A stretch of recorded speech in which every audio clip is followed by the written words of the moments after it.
Erica Whitfield. Here. District 5, Frank Barbieri. Here. District 6, Marcia Andrews. Here. District 7, Deborah Robinson. Here.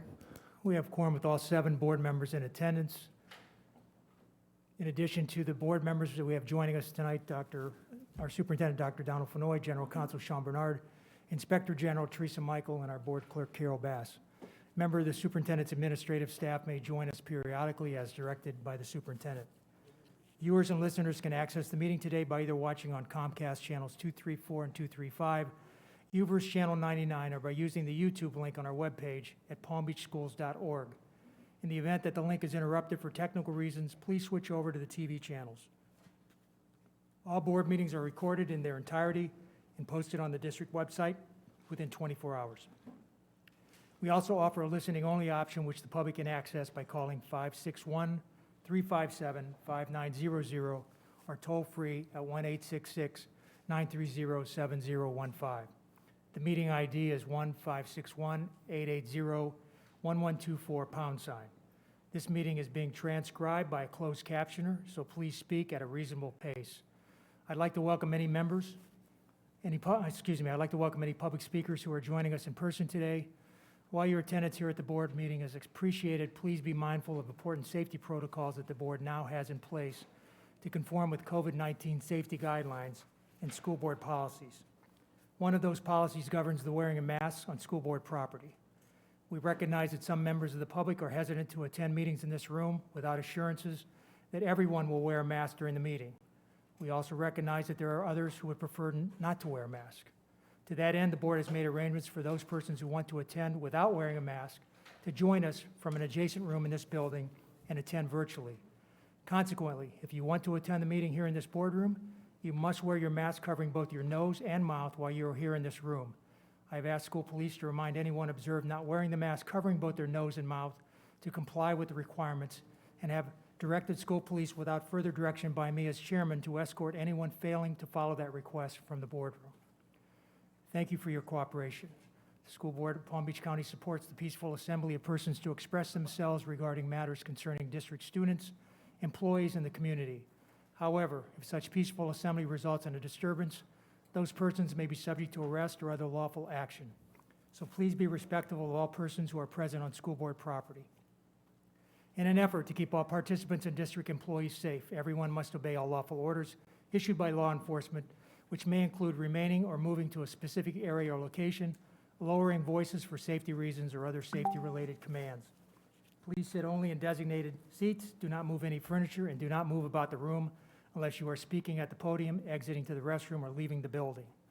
Please maintain social distancing at all times, remain in the designated areas, and leave the property once your visit is complete. Again, I remind those in attendance that school police have been instructed to remove anyone from the meeting who does not adhere to these safety protocols and procedures as I have outlined. Please respect this cautionary warning that in the event of interference with the orderly processes of the meeting, failure to follow the safety protocols and procedures, or otherwise disruptive conduct, it will result in removal of the person from the meeting or other action. Thank you for helping to maintain decorum and the orderly conduct of school board business.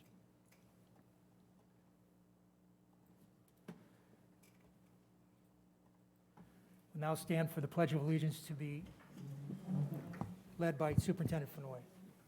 I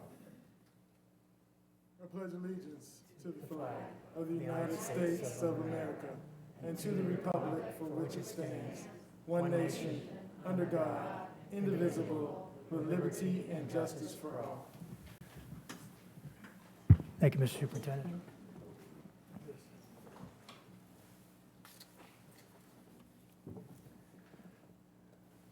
We have 5 items that have been added for good cause.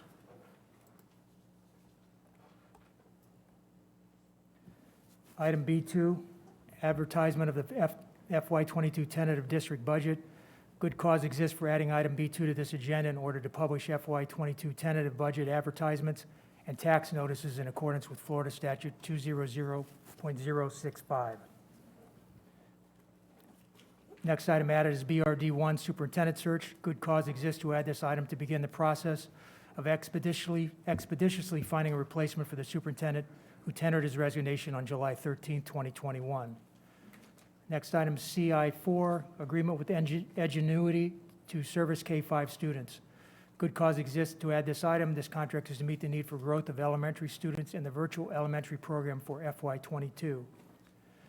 FMT1, issuance of COP 2022A and 2024A to refund the 2012C and the 2014C COP issues. This item has been added to the agenda to take advantage of the time-sensitive opportunity to refinance the 2012-2014 COP issues and save the district approximately $10 million in debt service costs. Thank you, Mr. Burke. P2, good cause exists to add this item so employees can begin in their new positions as soon as possible. And final item added for good cause is PG1, 2020-2021 Florida Educational Equity Act Implementation Plan. Good cause exists to add the Equity Implementation Plan to the agenda as board approval is required prior to submitting it to the state by the July 30, 2021 deadline. Mr. Superintendent, do you have any items to withdraw? Mr. Chairman, I have nothing to withdraw at this time. Board members, we have one item that's been pulled from the consent agenda so far. It's FMPA2. Are there any other ones you wish to pull at this time?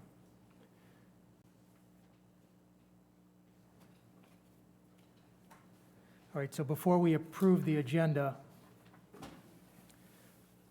I'll entertain a motion to reorder the agenda. And what I'd like you all to consider is, once I get the sheet here, we have 2 hours and 37 minutes, I believe, of recorded messages, plus probably a couple hours of people here in attendance. According to the general counsel,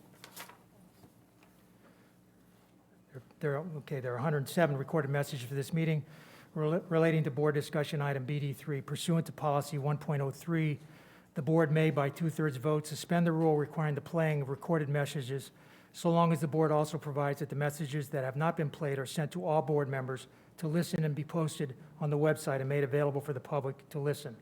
To this end, I will entertain a motion for this purpose, should it be the pleasure of the board. Motion by Mrs. McQuinn. State your motion, please. To waive the rule? Mrs. McQuinn, is that your motion? Yes, thank you. I move to,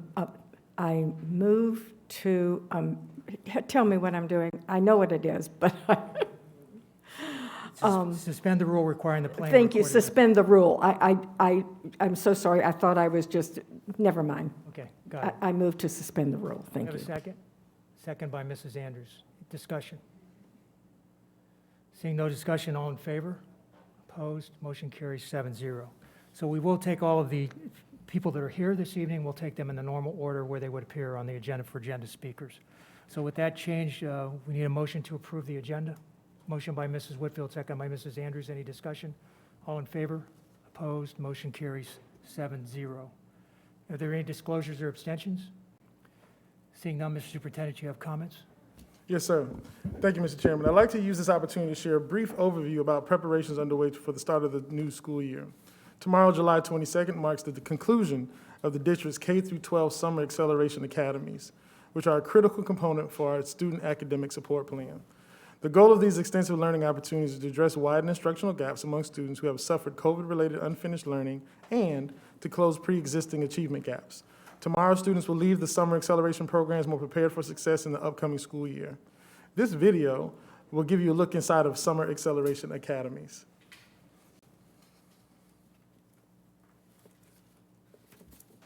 Smell? Yes. Taste? Emanuela is studying the body's senses in a summer acceleration academy at Highland Elementary. She'll be entering first grade in the upcoming school year after completing a tough year of kindergarten. Sounding out the words, knowing what words are, vowels, consonants, all of that was a bit challenging for her. And having to learn it while you are doing it virtually was a bit difficult for her. Having to start kindergarten on a computer, even just knowing how to use a computer, may have contributed to what's known as unfinished learning for some students. This summer, they're working on areas they may need help with. Any unfinished learning that happened, they're making up for it now. And they're with classmates that they love, teachers that they love. They're having a great time. Students receive face-to-face engaging instruction and intensive tutoring using project-based learning, including arts, music, physical education, and STEM activities. These unique learning experiences are at nearly 50 school sites serving the entire district. It's supported by federal funding and will help students master academic standards and be more prepared for the upcoming school year. They're also focusing on social-emotional learning and getting used to interacting with others again, which so many students missed during the pandemic. They're kind of engaging with the learning, and that light switch is is turning on for them. Talking about their emotions, building positive self-talk, and they're becoming confident in the classroom. Free breakfast, lunch, and transportation are provided.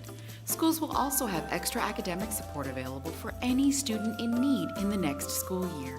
It's really appreciated because, as we know, the kids kind of got set back with the pandemic, and being able to keep her mind going, keeping it exercised, I think that is a great, great program. Students are remembering to have lots of fun while they're working on their academic goals. Because it's going to go, I will be ready for next year. Throughout the summer, district leadership has also been hard at work preparing for the new school year and updating me along the way. The most recent progress update from our administrators took place on Monday of this week. There's a tracking document that is used staff uses across the district to ensure task ownership is clear and key deliverables will be completed prior to indicated deadlines. The district is currently actively recruiting teachers, substitute teachers, bus drivers, and food service workers. I invite anyone interested in working in those fields to visit the district's employment information page. In an effort to update students, staff, parents as thoroughly as possible and answer many ongoing questions, the district has produced the Back to School 2021 guiding document. Tomorrow, this comprehensive digital document will be given to the board and shared with our family, staff, and the community. This digital document will be available in multiple languages. I also encourage families to visit the district's Back to School webpage, which is palmbeachschools.org/backtoschool2021. At this time, I would like to introduce Mr. Ed Tierney, our Deputy Superintendent, who will bring forward some of our new principals for this year. Also new this year, several outstanding principals. I now invite Ed to come forward and introduce our new slate of principals.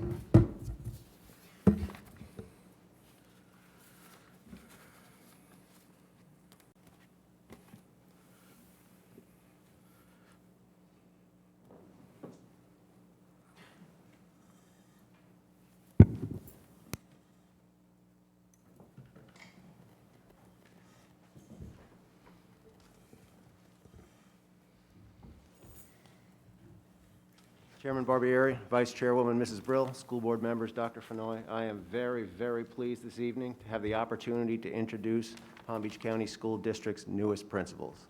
The individuals joining me at the table today have a track record of success both in leadership and student achievement that have propelled them to the principal ranks. So with that, I'm very pleased to introduce Ms. Vernica Roll, the new principal of Washington Elementary. Chairman Barbieri, Vice Chairwoman Brill, school board members, Dr. Fenoy. In the words of the great poet Maya Angelou, I come as one, but I stand as 10,000. I would like to recognize those that have helped me along the way on this journey to leadership. My loving husband, my mom, my children, my North Region family, Dr. Camille Long, Dr. Lee, Mrs. Brown, Mrs. Maria Bishop. I'm thrilled to have this opportunity to lead the generation that we are in charge of. I am excited for this journey. I'm a little nervous, but I'm so excited, and I thank you all for this wonderful opportunity.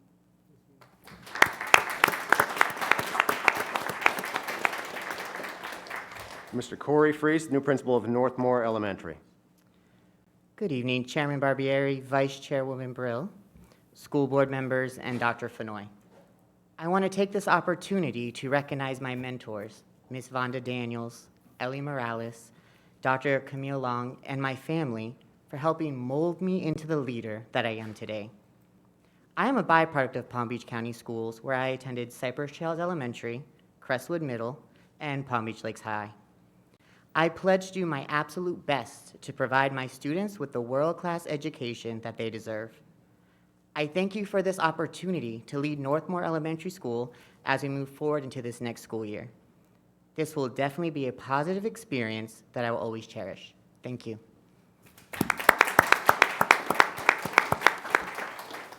Ms. Kristin King, new principal of Jerry Thomas Elementary.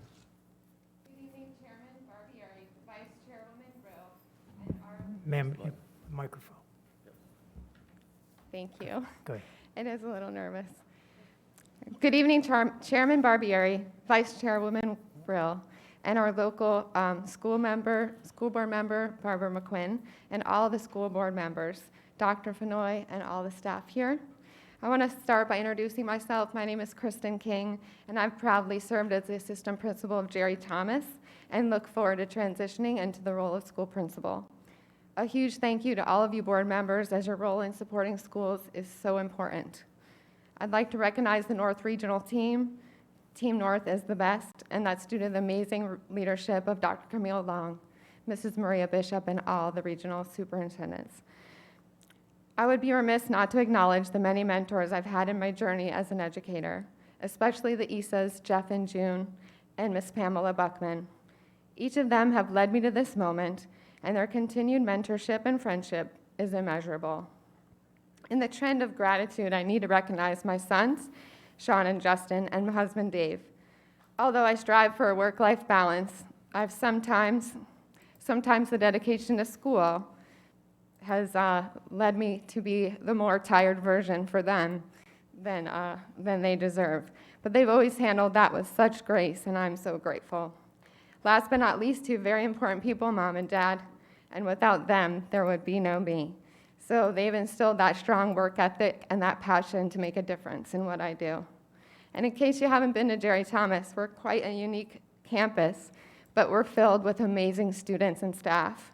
So I'm so humbled to serve the Jerry Thomas community in a new capacity, and the Tiger family has always been so supportive of me and our shared passion for the students we serve.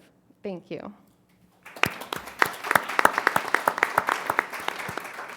And finally, Ms. Shonda Garvenshaw, new principal of Coral Sunset Elementary. Good evening, Chairman Barbieri, Vice Chairwoman Brill, school board members, and Dr. Fenoy. I would like to start off by thanking Dr. Fenoy and Mr. Tierney for this incredible opportunity. A thank you to Dr. Licata for bringing me with him to the mighty South as a member of his team. A heartfelt thank you to Mrs. Wyatt for coaching and mentoring me and allowing me to take part in her leadership and planning meetings. This has been an integral part in preparing me for the role of an elementary principal. I can't forget my family, who has supported and encouraged me on this leadership journey. I appreciate and love you. I am excited for this next step in my journey, as I truly have a passion for educating students. I look forward to joining the amazing Coral Set family, as it is truly a hidden gem. I am honored and blessed to call myself a Dolphin. I can't wait to dig in and get started. Thank you.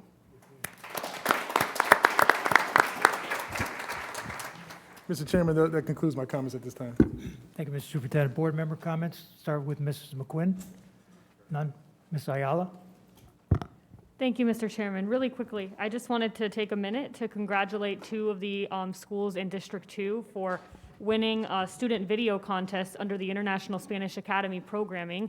Berkshire Elementary School just won first place for their video contest about confusion in linguistics, and Okehele Middle received the third place prize for discussing bilingual strategies, and I just think these programs do so much for the enrichment of our students in our communities, so I wanted to give them a congrats and give their instructors a congrats, and I'm sure that they know how much we value the relationship we have with the Embassy of Spain and these programs that enrich our students' lives. Thank you. Thank you. Thank you, Ms. Ayala. Mrs. Whitfield. Thank you. I just want to say a quick thank you to all the teachers who chose to work during summer school. I feel like we asked a lot of you this year, and we asked even more giving you such a short summer. And so for you to take that time and give it to your students, I think we really need to we owe you a debt of gratitude for taking your time to do that for us and for the students. Secondly, I want to thank Dr. Fenoy for his work. Formally, I think, the year has been very tough, as I said a bunch of times, and I just want to thank you for your service to the students and to Palm Beach County, and I'm so glad that you're going to continue to live here. I think that's a wonderful thing. And finally, to everyone who has expressed interest in being an interim for this school district, it actually fills my heart with a lot of hope that there are so many people who are interested in this position and for serving the students of Palm Beach County, even though we're going through, I think, some of the most difficult times in the history of the school district. To have you be interested in standing up for our students just means the world to me, and I just want to say a huge thank you to everyone who is willing to do this work during this time. Thank you. Mrs. Whitfield, Mrs. Andrews. Thank you, and good afternoon to everyone. And I too want to thank the students who attended this summer accelerated programs. It's been a long year, but the students, you came and you did the unfinished learning, and I am just so proud of you, and I thank you for sticking with it and getting it done. I also am so excited because tomorrow I'll be at the South Florida Fairgrounds to congratulate all of the graduating seniors. I will be there to witness you as you receive your diploma. I'm just so excited, students, because we are finishing up a year that's been pretty tough for all of us. But you hung in there, students, and you made it happen. So congratulations to the graduates. And I want to thank all of the schools, the principals, the teachers, the staff, the bus drivers, the custodians, everybody. You've been there the whole year, and you did it this summer too, to take care of all the children. Now they'll have a few days off so that they can get ready to start school. And lastly, I'm excited because we are going to open our schools very soon for teachers on August 4th and August 10th for the children. And this weekend, I'm going to be out there, out in the community, passing out backpacks, passing out school supplies through the drive-through, and waving at parents as they tell me we're ready to get our kids back in school fully. And so I want to say to all of the donors who donated our school supplies and our backpacks, thank you to you, and thank you to the children, because we're gearing up for you to get back in school and start a normal year. Thank you. Thank you, Mrs. Andrews. Dr. Robinson. Vice Chairwoman Brill. Thank you. So I just want to take a moment out to thank everybody out in the public who has called and has emailed us. I know I probably don't only speak for myself, but it would be humanly impossible to answer all the emails, but I want to let all of you know that I read them and that I get your messages from the board office. And we know that we're not going to be able to please everybody, but I get it. People say to me, how do you sit up there and listen to such diverse opinions? And I say, because I'm listening to the mama and papa bears. I was one, and there's no one more important to us than our children. So I just want to say thank you so much. And I will be with you, Mrs. Andrews, in my happy place, congratulating the graduates from summer school tomorrow. You know, it's been tough. And for those students that had to put the extra time in to graduate, I have to say that it's all the more special. And so we will be there tomorrow to applaud you. Thank you very much. Thank you, Ms. Brill.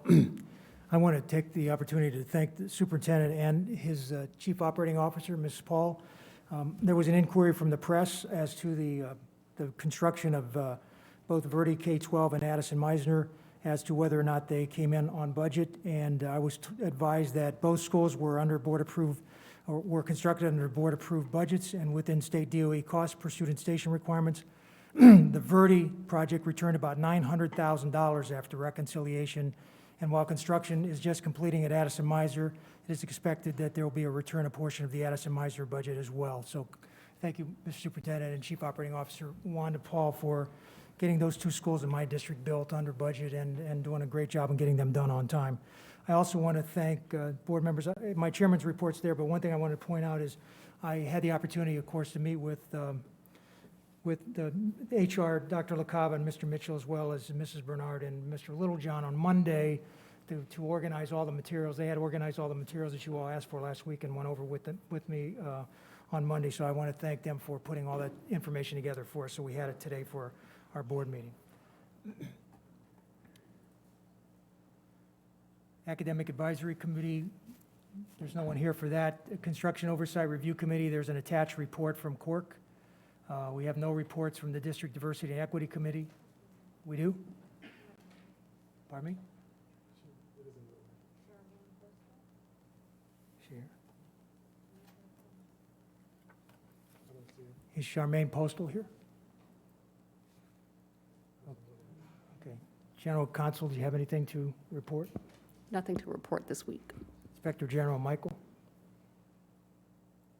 Nothing to report. Right, that'll take us to the speaking portion from the community. We have elected officials and delegates. President Gavrilos, President and CEO of our Education Foundation, would you please come up to the podium?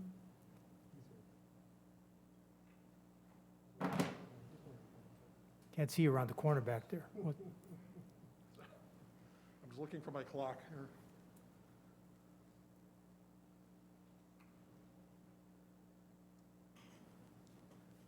Good evening, Chairman Barbieri, members of the school board, and Dr. Fenoy. Let me just say this very briefly. Doc, if you think it's challenging to resign from the school and a school district, try and step down from the Education Foundation board. We're not letting you go, Doc. I will hunt you down. I want to share with you tonight two programs that are in our pipeline. I'm going to speak about the Go Teach and also our Backpack Initiative. The unstoppable force in Palm Beach County are the teachers. I'm so glad Justin is here tonight with the Teachers Union. I am pleased to tell you tonight, members of the school board, that we have received 143 applications for Go Teach grants. This is double what we had last year, and it's our goal to fund almost every one of them. So huge kudos to our amazing teachers who are applying for these Go Teach grants. Help us get the word out. We will be accepting applications all the way through Friday. I want to thank the incredible judges, our business leaders who help us score those grants. And let me just say this to my scoring partner for the last couple of years, the pride of Palm Beach Gardens, Artie Falk. Artie has asked not to grade this year. He's just working on his health. And Artie, we love you. Get well, get back in the saddle, and I expect you to be my grading partner next year, Artie. I will never let you go as well. So we want to thank all of our business partners who help us grade those 143 applications. I often share with you, Chairman Barbieri, that I could be replaced by a trained squirrel, but the team of the Ed Foundation are the ones who make the magic happen. It's my pleasure tonight to turn over the last 2.5 minutes of this time to our Chief Engagement Officer, who will be speaking about the Backpack Initiative. Ladies and gentlemen, Ms. Teresa Dabrowski. Hi, good evening. So it's the first day of school. You're a student. You're walking into your classroom. You're meeting your new teachers, seeing old and new friends, seeing the desk that you'll be sitting at, but you realize that you don't have the essential school supplies ready to start the school year. For the past 2 years, your Education Foundation has supplied and provided 5,000 backpacks per year to the students throughout Palm Beach County, thanks to the business community who supports education. And that's why tonight we're proud to announce that we will be distributing 6,500 backpacks to students throughout Palm Beach County, thanks to those business partners such as the Palm Beach County Sheriff's Office, C. Kenneth and Laura Baxter Foundation, U.S. Sugar, Pratt & Whitney, White's, NCCI, Ventus Charitable Foundation, Carrier, Moss, Jaziranet Group, United Healthcare, Asofsky Family Foundation, B&I Contractors, Multiparts, NAI, Marin Hunter Codman. So thank you to these partners who have made this happen, and also to Office Depot, who is adopting 2 additional schools through their Start Proud program. And we're reaching more students, more schools, more teachers, thanks to our business partners. So some of you may be asking how to help or how to get involved, and I know Marcia Andrews, you're a huge supporter of our warehouse and volunteering, so we definitely need volunteers. Folks, we have 6,500 backpacks to pack. So if you're interested in volunteering, if you're interested in holding a school supply drive at your business or in your community, you can always make a monetary donation. For every $25 raised, we give a student a backpack filled with those essential school supplies, like markers, crayons, erasers, notebooks, you name it. and you can even adopt a school. So to find out ways of how you can get involved, you can text Backpacks PBC, that's Backpacks PBC to 41444, or also visit our website. Thank you so much. And this just in, U.S. Sugar has thrown their lot in with the Backpack Initiative. We are your education foundation, serving the schools, teachers, and students in the best school district in the state of Florida. Thank you, Chairman Barbieri and members of the school board, and Dr. Fenoy. Thank you very much for all you do for us. Thank you. Chuck Ridley, the chairman of the Coalition for Black Student Achievement, would you please come up to the podium?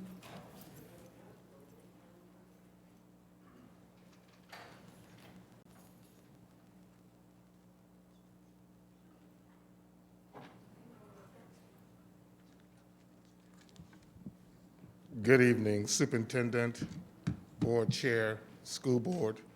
My name is Chuck Ridley, and I have the privilege of being the chair of the Coalition for Black Student Achievement. For those who don't know us, our mission is in our name. The Coalition has been in existence for over 23 years and have partnered with the school district for that same amount of time. We've worked to remove systemic barriers to academic success for Black children. And it was the coalition that partnered with this school district to build the first academic strategic plan. And we did this with you back in 1999. In those 23 years, we've seen several changes. We've seen changes in superintendents. We've seen changes on your senior staff and middle management. And occasionally, not often enough in my opinion, we've seen changes in school board seats. But what we have not seen changes in is, or to the extent required, is the academic success of Black children. I want to lift this up because the district continues to be resistant against Black excellence for students. We need more than words from you. We need more than promises from you. We need more than declarations that you are awake. We need to see the lives of children change. And with that stated, with the selection of the interim superintendent, the coalition is making the following demands. Select an interim superintendent before the school district begins.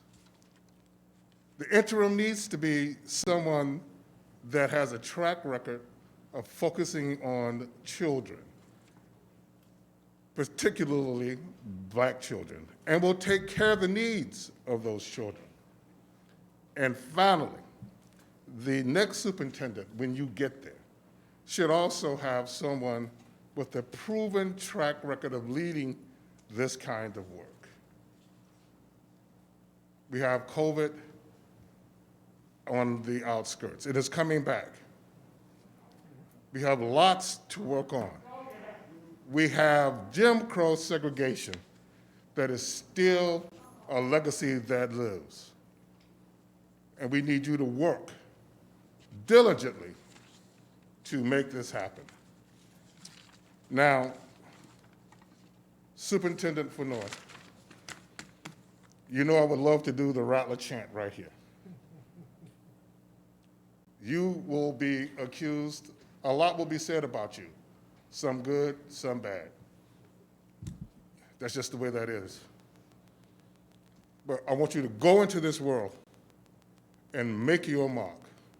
And wherever you land, you let everyone know, in the words of Dr. Frederick Humphrey, that rattlers will strike and strike and strike again. Peace out.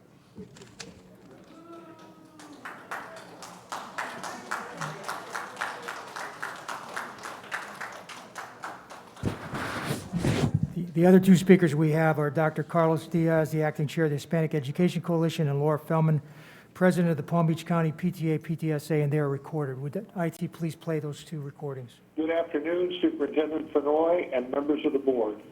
I'm Dr. Carlos Diaz, Acting Chair of the Hispanic Education Coalition and Professor Emeritus at Florida Atlantic University. First, I apologize for not addressing you in person, but there are some health issues in my family that do not yet allow me to do so. HEC would like to thank Ms. Ayala for placing the topic of the NYU study on the board's agenda today. We would also like to thank Mr. Barbieri, Ms. Whitfield, Dr. Robinson, Ms. Brill, and Ms. Andrews, who all supported conducting the original study. I've prepared a synthesis and analysis of the study, which I hope all of you have had a chance to peruse. The findings of the study are significant because they were arrived at by an outside group with no specific interests within the district. They're important today because many of the concerns raised by the study still remain. As the current strategic process goes forward, HEC would like to implore that the district not lose sight of the NYU study findings and recommendations. We should be able to answer the question, how many of the study's findings and recommendations have we addressed? And how well have we addressed them? If we have chosen to bypass some findings in the study, why is this so? We should maintain accountability for the study's findings, or else all that effort and expense was for naught. As the district moves forward to a new area of leadership, the Hispanic Education Coalition stands as a partner with the board and the district administration to address macro and micro issues facing our schools. Good school policy depends on understanding the underlying research in education. HEC is available to consult with the administration and board to help craft practices which bring the most equitable education, not just for Hispanic students, but for all students. HEC will reach out to you. Please feel equally free to reach out to us. Thank you for your time.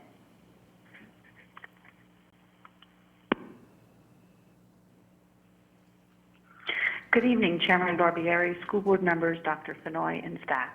My name is Laura Fellman. I am honored to speak with you tonight as the president of Palm Beach County Council of PTAs, PTSAs. And since Jen Martinez, Florida PTA president, is in Orlando at the Teacher of the Year celebration, she's unable to join the meeting tonight. She asked me to send her regards and express her appreciation of your efforts on behalf of all children and your continued support for PTA. Thank you so much. This past weekend, Florida PTA held its first hybrid leadership convention online and in person. This was a fantastic information-filled event where PTA provided training and inspiration for our volunteers. Two highlights of the convention were Brian Knowles' keynote speech and his presentation at the Decolonizing Teaching and Learning, Creating Truly Inclusive Learning Environments for All Students workshop. During the convention, our delegates resoundingly approved 3 resolutions broadening Florida PTA's and its constituent associations advocacy platform. The first resolution, Infant and Maternal Mortality and its Connection to Racism, empowers PTAs to advocate for policies, programs, trainings, and curriculum and standards changes for all students from preschool through post-secondary programs to reduce the mortality gap between race and ethnic groups.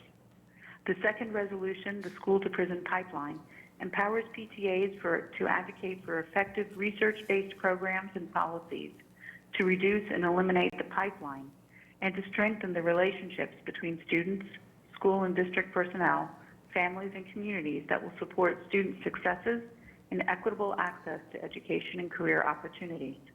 Our third resolution, Learning Loss, was an amendment to our previous resolution, Summer Learning Loss.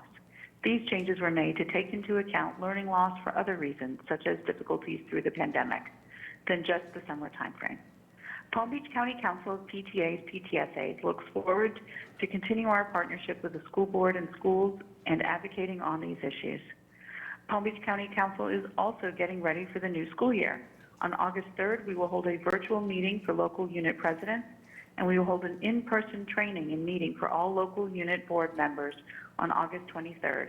For more information about these, please contact leadership.pdccpta@gmail.com. Thank you so much and have a good evening. All right, we'll start with the agenda topic speakers.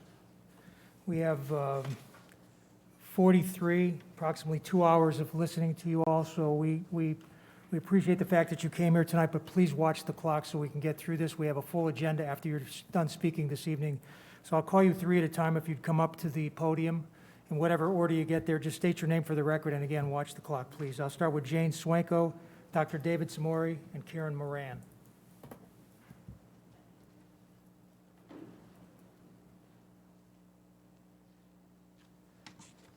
Good evening. Thank you, board members, for your time, energy, and caring for the children of Palm Beach County. I am Dr. David Simori, and I have the privilege and honor to have worked for the school district of Palm Beach County for 35 years. Ladies and gentlemen, as of August 2016 in this very boardroom, I sat with over 200 of my fellow principals and school administrators and listened to the final report of the NYU Educational Equity Audit. The district paid over $300,000 for this audit. Tonight's agenda includes this item and begs the question, what organizational and systematic improvements has the school district of Palm Beach County made in light of the findings of the 2016 Educational Equity Audit? I'll tell you, the audit has been almost entirely ignored. Tonight I'm here to advocate for all children in the school district of Palm Beach County. I had the honor and privilege to serve as a school administrator for the 35 years I mentioned, and most of those years were spent proudly and closely working with thousands of children and their families who some might call the disenfranchised or the unempowered. Of course, I'm referring to non-white population in our school district, which is the majority of our school children. Now, a study looks at a situation and then describes that situation. An audit finds problems and then directs you to fix them. The 2016 Educational Equity Audit was an audit. It was not a study. Now, I know what an audit is. Each year, my school had an audit for our school finances, and it lasted for days. It was thorough, it was detailed, and like the NYU audit, which you guys paid $300,000 for, had findings. Now, what were the findings? I and every other principal in the district were compelled to immediately address the findings we had and correct them. And we were threatened with our jobs if we did not. We didn't have the choice to sweep them under the carpet and ignore the difficult truths, as our district administration has done here with the equity audit I have described. Now, why should this audit be treated differently? Is it because it recommends changes that are overdue and reveal our commitment to the status quo? Or is it because we have ignored the disenfranchised and the unempowered for so many years that doing the same for more years is acceptable? Ladies and gentlemen, it is not acceptable. It is my fervent belief that all children have dreams and they have vast potential. I also believe that many of our district's children have their dreams and their potential severely limited or even crushed by the way they are treated by some of the very educators who declare their belief all children can learn, yet our practices tell another story. I'm confident that addressing the audit's findings in a transparent and meaningful way will benefit all of Palm Beach County and take seriously the adage, K-12 education is not good enough for anyone until it is good enough for everyone. Dr. Simori, I don't have a clock here. I can't see it. I'm finished. Thank you very much. You paid for it with your pocketbook. Please now pay for it with your actions. Thank you very much.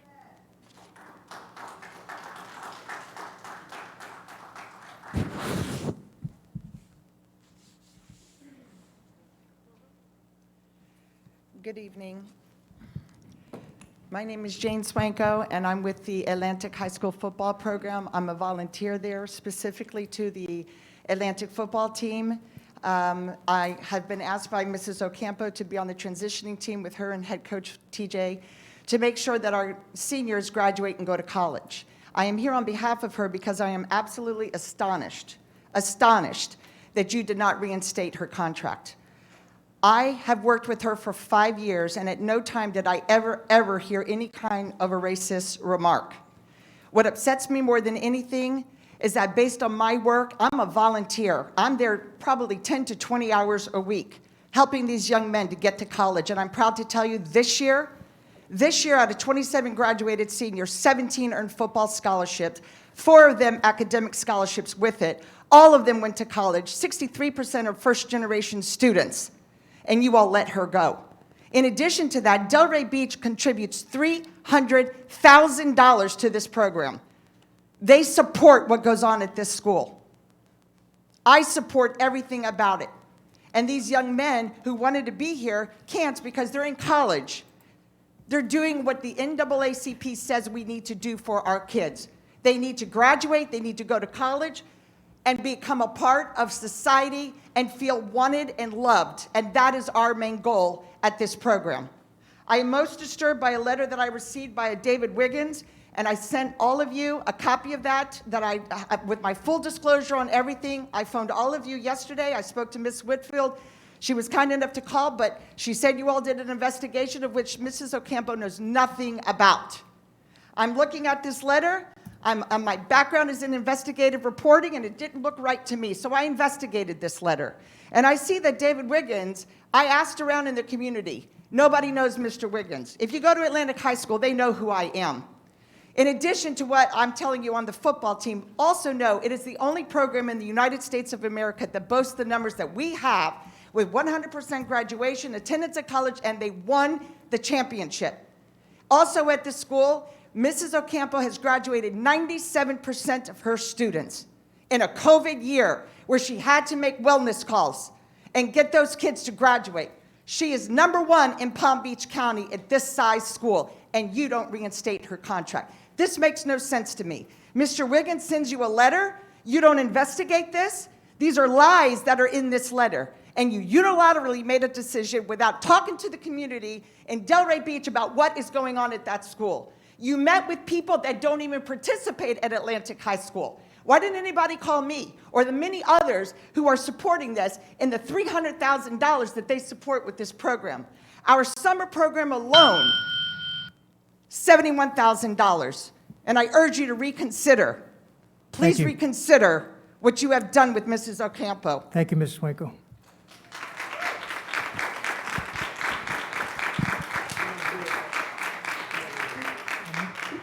Hello, my name is Karen Moran. I want to thank you for your time this evening. I am a mother of 3 and a grandmother of 8. I care about the physical and emotional health of children. In the founding documents of our country, our forefathers stated that mankind, including men, women, and children, are created equal and are given by their Creator to have rights, which are life, liberty, and the pursuit of happiness. In our pursuit, we must have truth. With God, there's no such thing as your opinion. There's only truth. 2 + 2 will always be 4, even if you say it is not. As we go forward with all these hot button issues, I ask that you pursue truth. I personally have. Sometimes the truth is hard to find because of cancel culture and censoring and deleting information that people need to make correct decisions. You may want to write down some of these things and search out information through the search engine DuckDuckGo and through Rumble.com. Some of what I found is that masks are unhealthy, diseased, and simply did not work. Dr. Jim Meehan says wearing masks makes healthy people sick and does not help to prevent the spread of COVID-19. A study at the University of Florida said basically the same thing. COVID-19 is treatable without the shot and can be treated with 3 different medications proven to be effective, which are ivermectin, hydrochloroquine, and budesonide. Dr. Richard Bartlett, interviewed on Newsmax, has treated over 1,000+ patients with 0 deaths. My own doctor has treated over 1,000 patients with 100% recovery. If you cannot find a local doctor that will prescribe for you some of these medications, you can go to americasfrontlinedoctors.com. The PCR tests are falsely calibrated. NPR reported that CDC knew the PCR tests were flawed, but released them anyway. Lastly, I would like to see our school district concentrate on healthy reading, writing, and math. There is some very unhealthy and unwholesome material in our schools that parents want to see removed from our textbooks and even courses that need to be removed. The school board is elected to serve the desires of the parents and those who elected them, and not personal interests and hidden agendas. We need a course correction. Parents know what is best for their children, and they do not want their children force-fed objectionable material. Let us teach real truth and not the opinions of a small minority. In this time of transition, there needs to be unity to go forward in a healthy way. A house divided against itself cannot stand. Please listen to the parents and the other concerned citizens, and let us again have one nation under God with liberty and justice for all. Thank you.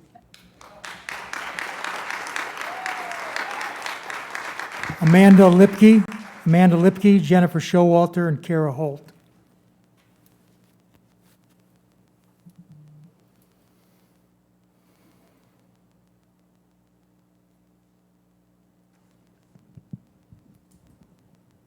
I'm Amanda Lipke. I first want to start by saying that I am not anti-mask, I am mask choice. I think there's a big difference. All of the people here just want the basic right to parent their child. If you would like to wear a mask or mask your child, that is your right. But you don't have the right to force that on my child, especially given the data. You will hear a lot of support data for this today, and we have exhausted the board with support data for this simple request of mask choice for the past 8 months. I want to point out most of what you will hear to support mask choice is actual science and data, not opinion. Case studies, real accounts, found toxins and pathogens in masks, et cetera, by medical professionals and doctors. This isn't compared to the latest and past announcements that are merely recommendations. No case studies attached, no new news, no wild discovery that changes everything, so we should all mask up. Just a recommendation by select doctors that are generously funded by pharma and the government. So this is my question.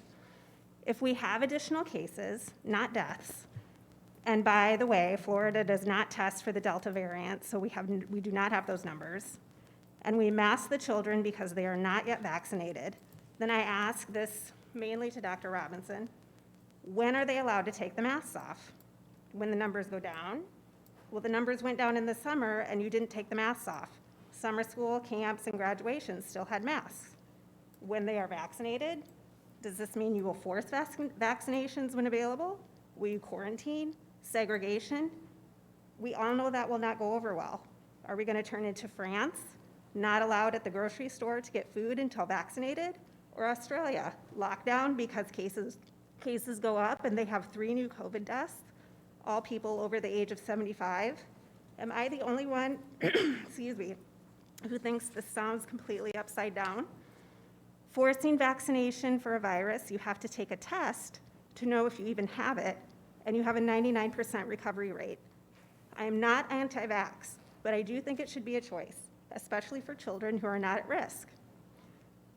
Dr. Robinson, I do not know why you brought this up again for this meeting. I just think the negativity, the racism, the infighting with this board should be more of your priority. Your schedule seems to be too busy with speaking engagements on White Lash with the Democratic Alliance, which is a strong negative reaction by white people against the success and achievements of Black people, which I don't know what world you're living in. This just seems so crazy to me. Yeah, you belittle your fellow board members and the strategy team with your doctor title, but you don't read any of the math data or science. Please keep it mass choice. Mrs. Thank Lipke, you. your time is up. Thank you.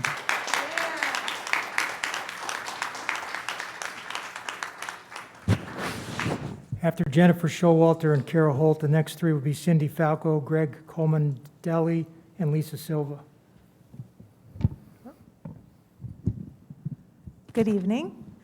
My name is Kara Holt, and I am an attorney and mother of 2 young children at Addison Meisner School in Boca Raton. Thank you for allowing us to speak today. The superintendent's reopening plan is grossly inadequate to protect our unvaccinated children and staff from COVID-19. And that's obvious, right? Given the fact that no medical experts were consulted to help create the plan. When the superintendent was asked what medical people weighed in on the reopening plan, he replied, quote, "No medical people, just our team," end quote. I am bitterly disappointed with this plan too. As of today, there is no mandatory masking, no mandatory distancing, no outdoor lunches or HEPA filters in classrooms. There is no comfort that elementary school teachers who will spend 6 hours a day indoors with our children, potentially less than 3 feet apart, will be vaccinated or masked. And there are no district-specific virtual learning options. Just this week, the American Academy of Pediatrics has stated that all individuals should wear masks in school this fall, even if they are vaccinated. Masking is a simple, safe, cheap intervention that saves lives. Why are you going against the science and the trusted medical experts when it comes to the health and safety of our children? Isn't protecting the children and staff more important than quieting the noise?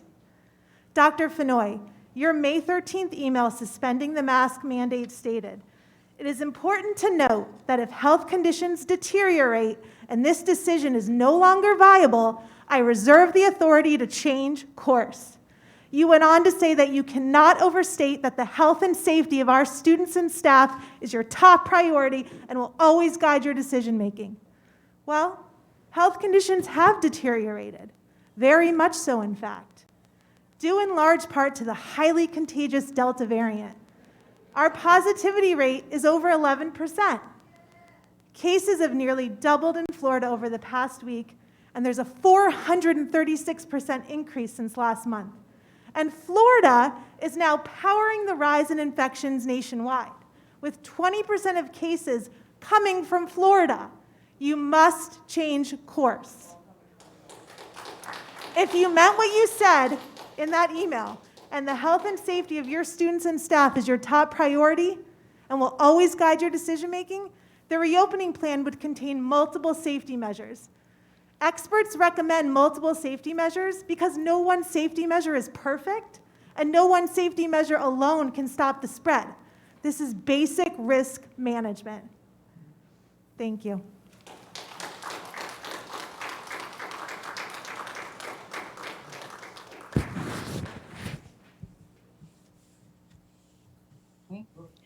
Cindy Falco, I'd like to say a prayer before I start. Dear Heavenly Father, God, I just come against every principality and power that would exalt itself above you. Father, I ask that you give the people ears to hear and eyes to see and an action in their belly of fire, in their belly to stand true to our Declaration of Independence and our unalienable rights, and that every person sitting on that dais, Father God, that they can no longer lie to the people, that only truth will be spoken. Father, you are the way, the truth, and the life, and I give you the glory, honor, and praise. In Jesus' mighty name, amen.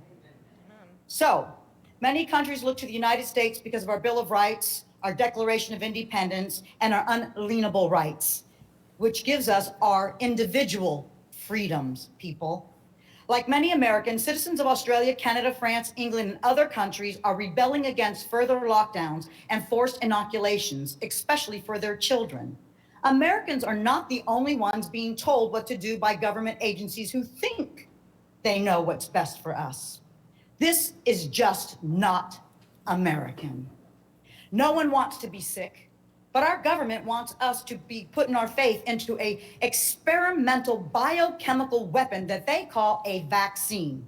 Why do they call it a vaccine? Well, I'm glad you asked. It is because it is the only way they can distribute this evil technology into our bodies. But this is no vaccine. A vaccine does not have a patent number on it, but this one does. So what does that actually mean, having a patent number put into your body under the guise of a vaccine? That means somebody else owns you.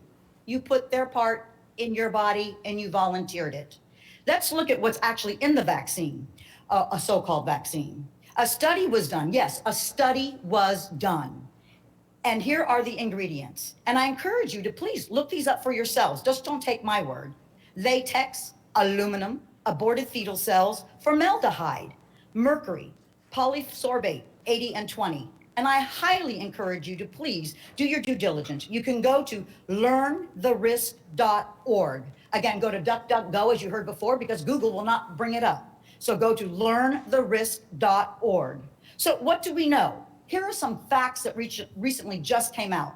45,000 people in California in 3 days who took this so-called vaccine, which is a biochemical warfare, died. People are getting COVID because of taking that biochemical weapon. Miscarriages, unnatural periods, blood clots, heart failures, and other neurological and physical problems. This is a fact. Please look them up for yourself. I have no game to lie to you. I come here today to tell you the truth, and parents, especially to you, because see, you don't have to ask a school to unmask your children. You have the right to unmask your children. You have the right to not vaccinate your children, and you should be not conforming to any of it.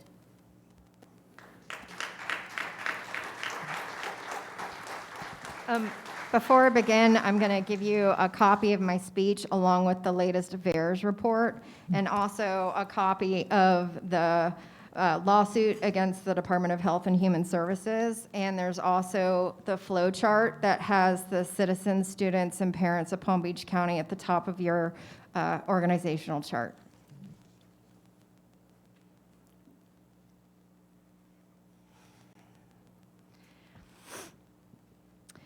I'm Jen Scholter, here to discuss reopening schools. We demand a permanent ban on mask mandates. We demand choice.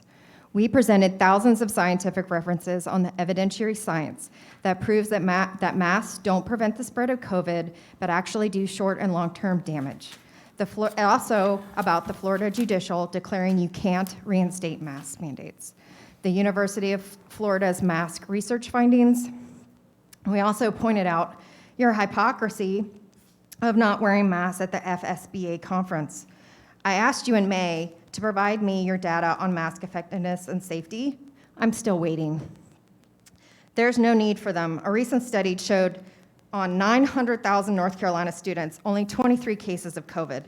A Nebraska study of 20,000 showed only 2 cases. You want COVID tests? Tests are a joke. A French study showed 35 cycles has a false positive rate as high as 97%. PCR tests in the US run at 35 to 45. It picks up dead nucleotides, not the infection. Basically, a can of Coke can test positive. You hint at requiring vaccines, but why? Most age groups have a 99.98% recovery rate, and for the under 18, that also means without any treatments. The kids are safe and always have been, and don't pull a DC on us. They got handed multiple lawsuits for allowing kids 11 and under to get vaccinated without parental consent or knowledge. But let's put this in perspective. 331 total kids nationwide died of COVID. Over 670 died from pneumonia, 2,000 from car crashes, 1,000 from drowning. Did you know that CDC Director Walensky, when recently before Congress, was asked how many of the kids who died of COVID had pre-existing conditions? And she said she didn't know. Yet she's pushing vaccines without knowing how healthy children are affected by COVID. You implicitly entrust the CDC, but they make up their own rules. Wear the mask, don't wear the mask. Now you have to wear the mask even if you're vaccinated. They're fallible, admitting to counting 80,000 Florida pneumonia and flu cases as COVID. They flip-flopped on the link to heart inflammation with vaccines. Merck, J&J, and Pfizer fund the CDC and the American Academy of Pediatrics. Connect the dots. I sent you a copy of the lawsuit against the Department of Health and Human Services. A CDC computer programmer gave a sworn affidavit showing that there are at least 45,000 actual VAERS COVID vaccine deaths. VAERS, which accounts for about 1% of actual vaccine injuries, is currently reporting 464,000 reactions with almost 11,000 deaths, 31,000 hospitalizations, 60,000 urgent care, almost 20,000 severe allergic reactions, 14,000 blood clots, 4,000 heart attacks, and more. Vaccines aren't safe, masks are useless, the numbers prove it. We have a right to choose, and we will not comply with any mandates.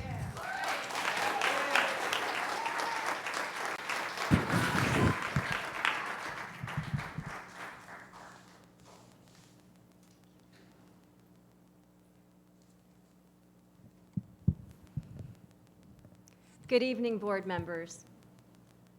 My name is Lisa Silva, and I'm the mother of a gifted first grader at Addison Meisner.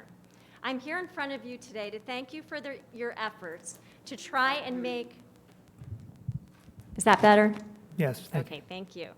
To try and make the superintendent's completely deficient school reopening plan something that may protect our children. I'm here tonight because I don't want my son, Alexander, to be one of the hundreds of children who have died of COVID.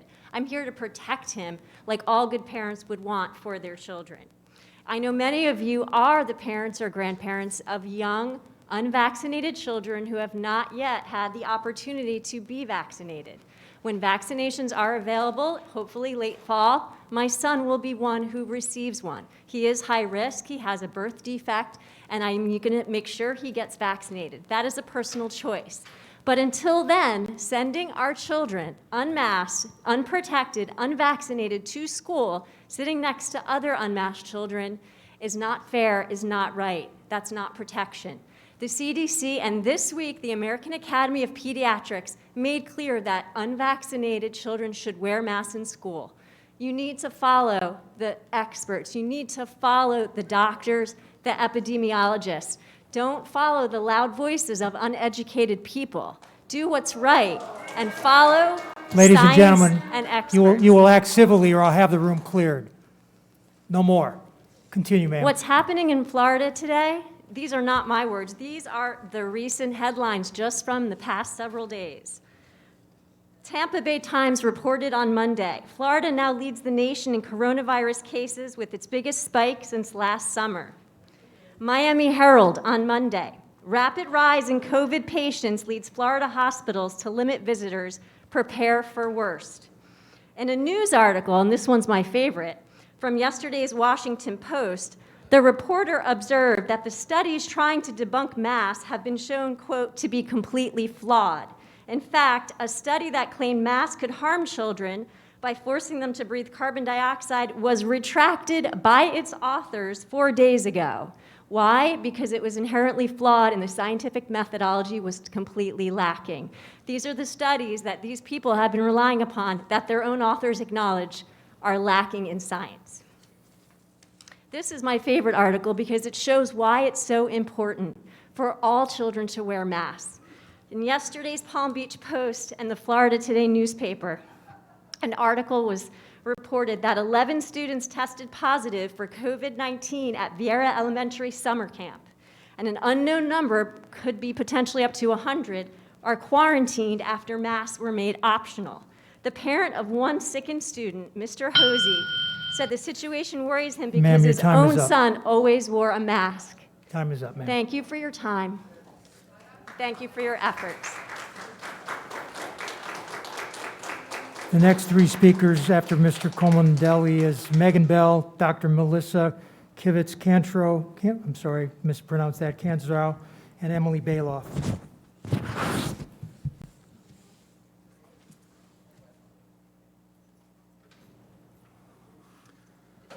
Members of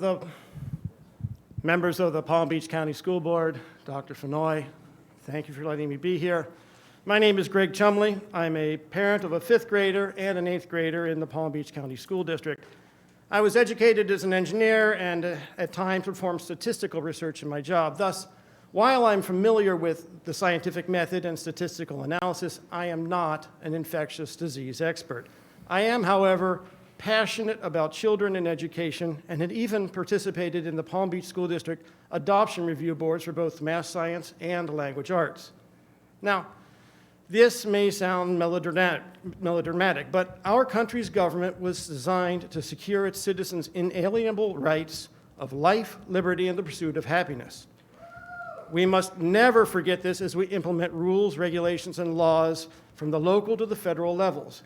We are not a country founded on unrestricted freedom.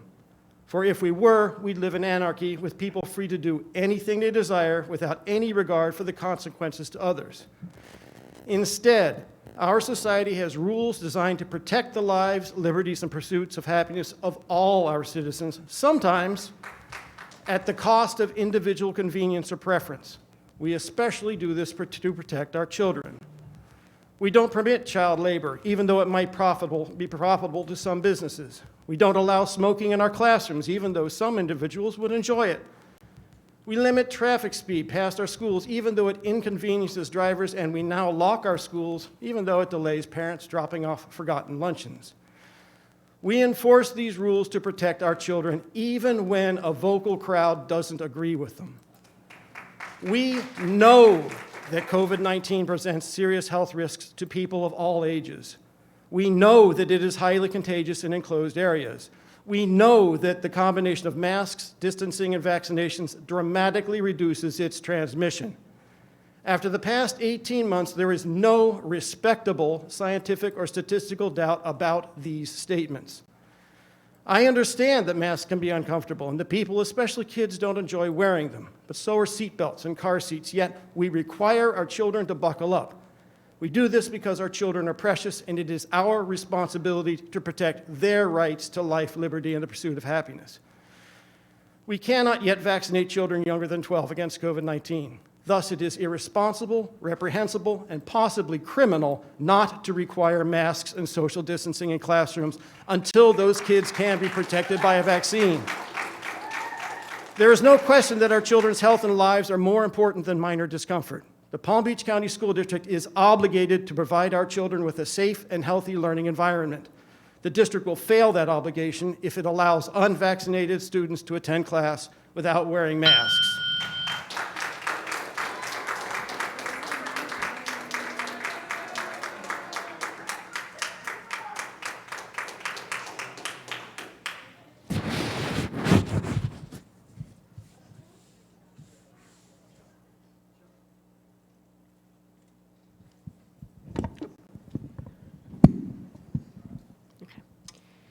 Good evening, and thank you to the board for giving us the opportunity to speak here today on such an important time-sensitive issue. My name is Melissa Kivitz-Kranzow, and I'm a pediatric emergency medicine physician, as well as the mother of 3 young children. My oldest daughter is supposed to start first grade at Addison Meisner in a few short weeks.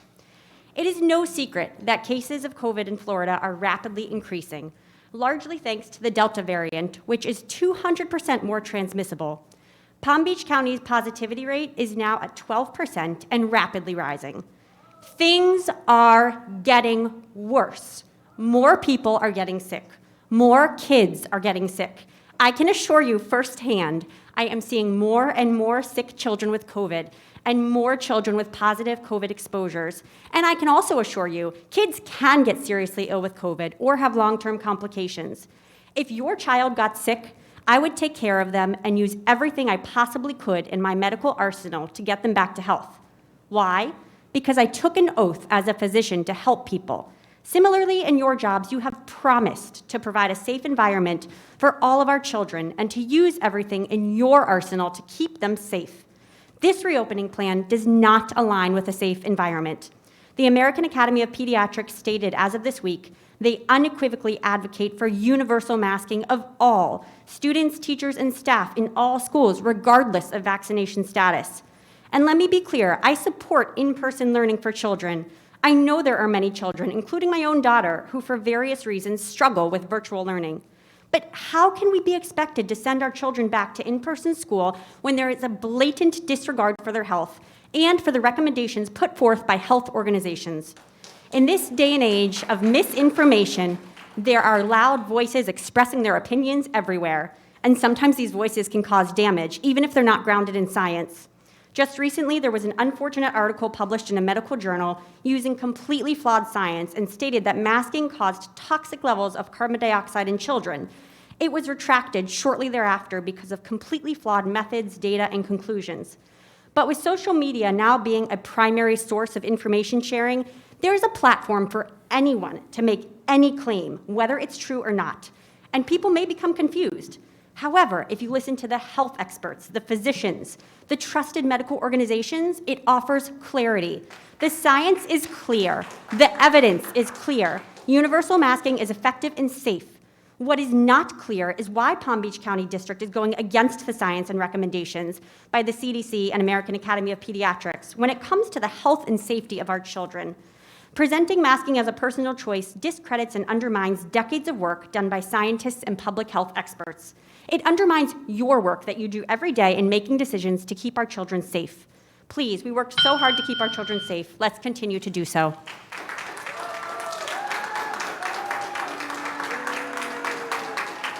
Megan Bell, Emily Bailoff, Allison Rampersad.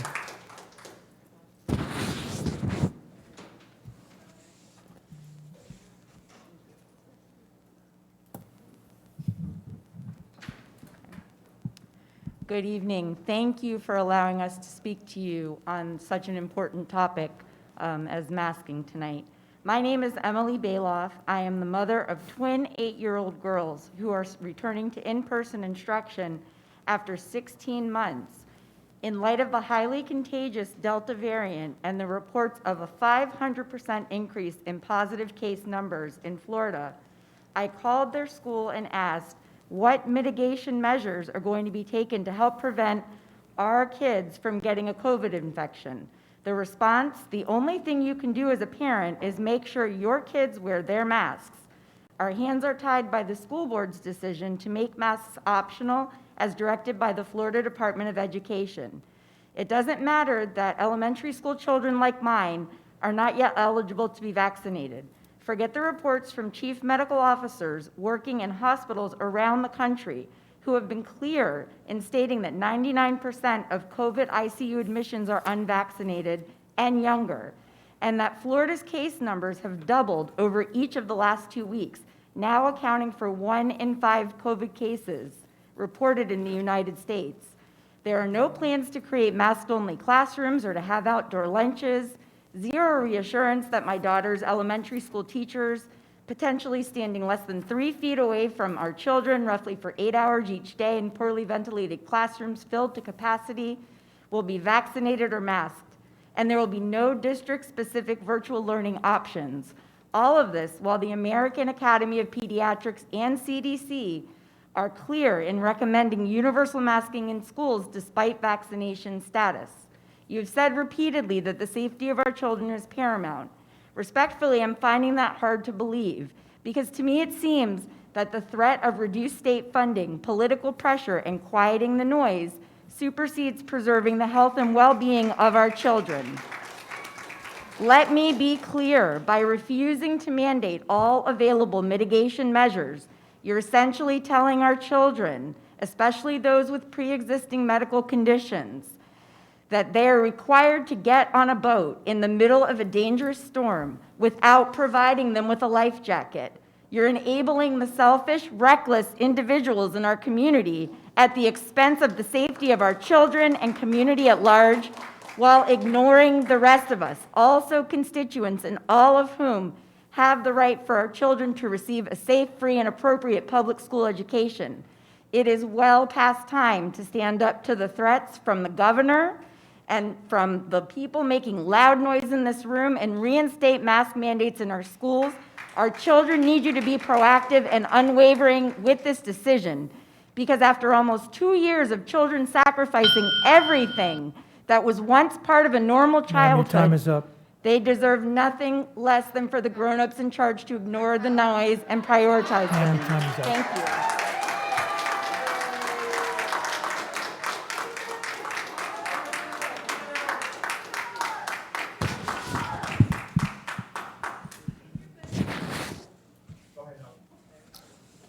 Good evening. Allison Rampersad, PhD, Palm Beach County educator. Mandates are not laws. Fines cannot be issued on mandates that are not laws. There are medical and religious exemptions on mask mandates. Please read Palm Beach County Emergency Order number 2020-12, pages 4 and 5. Florida Civil Rights Act of 1992, Chapter 760, where a public accommodation cannot discriminate. Florida Statute 760.08, Civil Rights Act of 1964. Title II of the U.S. Civil Rights Act, 42 U.S. Code Statute 2000A. Title III of the U.S. Civil Rights Act, Statute 36.208. To insist a person disclose their exemption is a breach of Section 29 13.5A, the Equality Act of 2010, and to deny entry and/or service is a breach of Section 13(1) of the Equality Act of 2010. Statutes, codes, and ordinances are not laws. They are guidelines put in place for our public servants who have taken an oath to abide by the Constitution. Executive orders are only for the executive branch of government, i.e. president and all governmental employees. The CDC does not write laws. They have no legislation, jurisdiction, and zero delegated authority.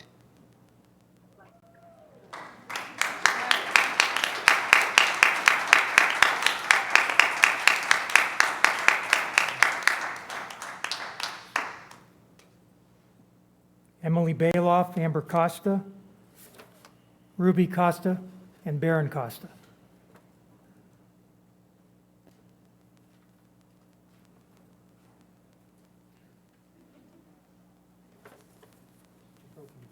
Okay.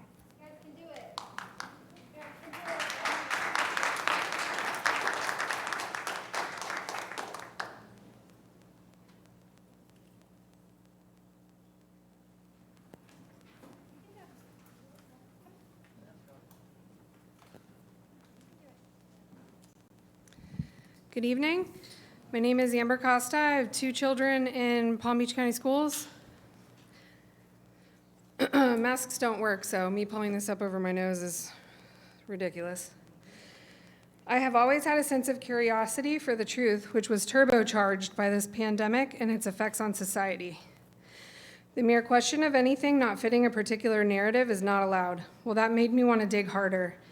And if you lack the same kind of resolve, if you can't take the extra time to be sure, for sure, that the advice, excuse me, I can't breathe in this thing, and information you're basing policies on is correct or not, then I can't see how you're fit for this position.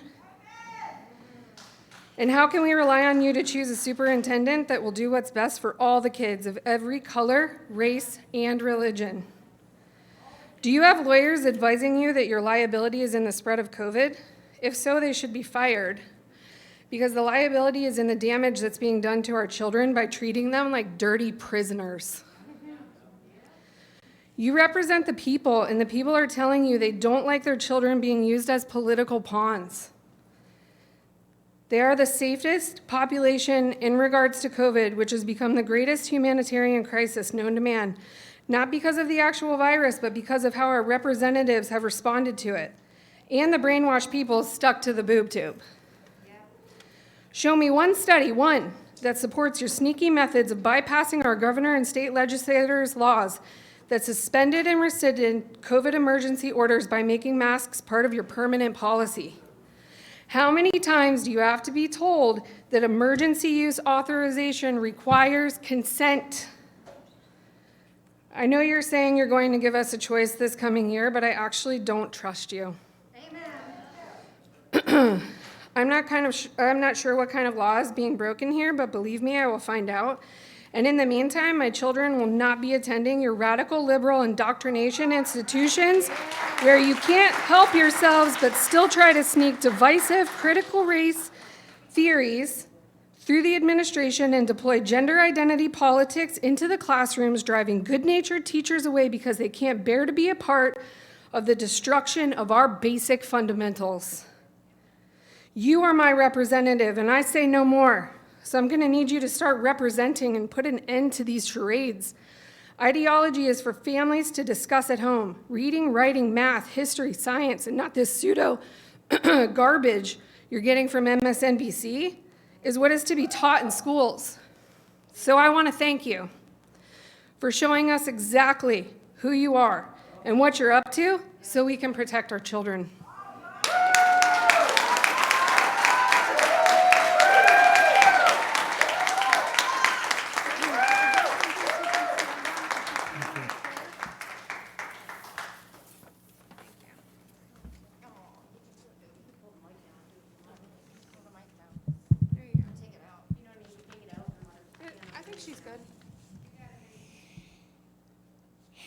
Hi, My name is Ruby, and I have a brother named Baron. We go to Palm Beach County School. We both agree masks shouldn't be in schools anymore. Why did you even put masks in the permanent policy? They're only supposed to be used during an emergency, and that emergency is over. Plus, they don't work, and kids don't need them, even if they did work, because we are the safest group of people. Today, I wanted to inform you that I'm your evidence that masks hurt kids, and that nobody should be wearing them, especially children. And one time I had a cough for about a week, and guess what caused it? A mask.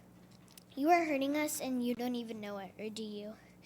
At school, multiple times my nose wasn't covered, and I was told multiple times to pull my mask back up.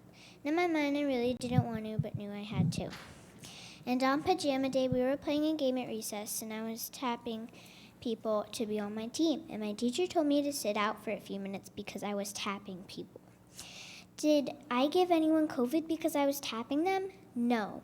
I'm a bus rider back home, and after school, and even on the bus, I have to wear a mask. And I'm told to pull it up when I have it off, or after a very long day in it. Other students too, when Governor DeSantis ended mask mandates.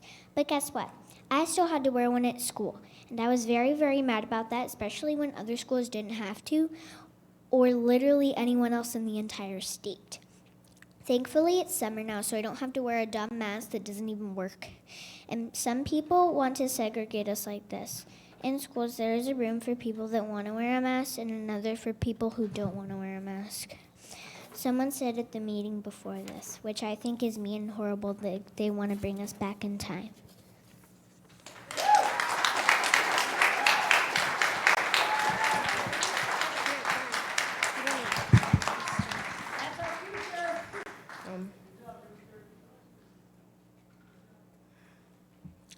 Hi, my name is Baron. I have some things to say. The first thing I'm going to say, masks just hurt people. They really just do. And another thing, that basically exposes you. I've barely ever wear a mask other than school. I've never social distanced. All you're saying is wrong. And I know why, because I've been doing the exact opposite this whole time. Look at me, I'm fine. I'm completely fine. And I think it's against the law, too. It's very wrong, because America's a country of freedom. What you're doing is not freedom. America is the freedom of choice. And this is not choice. All you do is listen to the news and not research it. My mom's researched it for probably hours, and she knows a lot about it. There's also a bunch of bacteria that stays in your body because a mask blocks it. And your body needs to get it out to help and make sure your body is alive. And I don't want to hurt everybody. I have a lot of friends, and everybody's really nice to me. And all these things that people are doing, I know is wrong, and I don't think it's right. I wish people that didn't understand what's going on would understand what's going on right now and how bad this is. I hope that this goes back to normal and I can live my life normally. But until then, I will fight. Even though I'm a kid going into 5th grade, that doesn't mean I can't fight. I am evidence. I'm a kid, and I know what's going on. That's it. I don't know what else to say.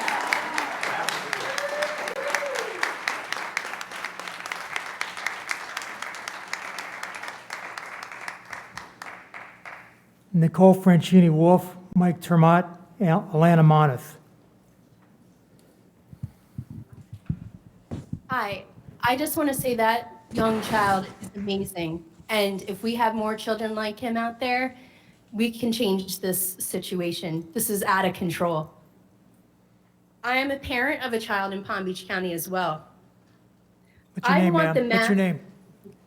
My name is Nicole Franchini Wolf. Thank you. I want the mask policy permanently canceled. There should be no segregation and no discrimination of healthy children. This seems to be such hypocritical times. No rational parent wants the experimental clot shot with risk for infertility and cardiac events. This is not for children. This is not for people who have a brain. Something so good shouldn't be forced. You will be in violation of HIPAA and the ADA. There are no metrics in place for virus, mask, or vax. No accurate accounting system. And let me just say something. These people, these medical practitioners, you know what? We have a whole group of people that know where to go to stay away from those type of practitioners. You have some nerve. Do no harm. How dare you? You seem to be making decisions, school board, for our children as a one-size-fits-all measure, with no medical advice from December 20th to May 21st of this year. School is not my child's doctor, nor the political guidance for a 5th grader and any other elementary school child. One final point on masks. How are we going to have leaders of tomorrow when we can't even understand each other under these masks? You can't even breathe. You're totally ruining the English language.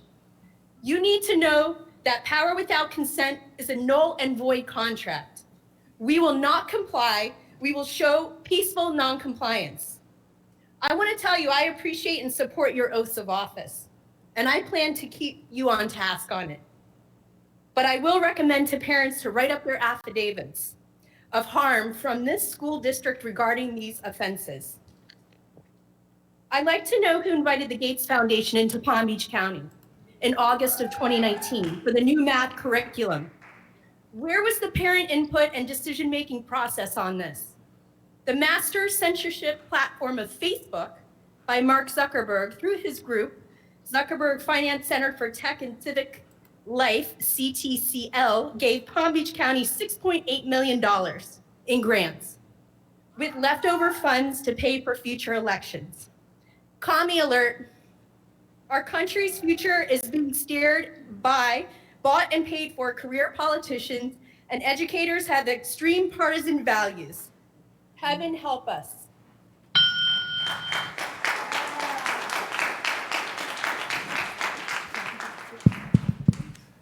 Hi, my name is Mike Termott. I am a pretty boring guy, and I don't have quite the passion that I've heard here tonight. I know this is a very tricky issue for a lot of folks. I'm not here to beat up on the board.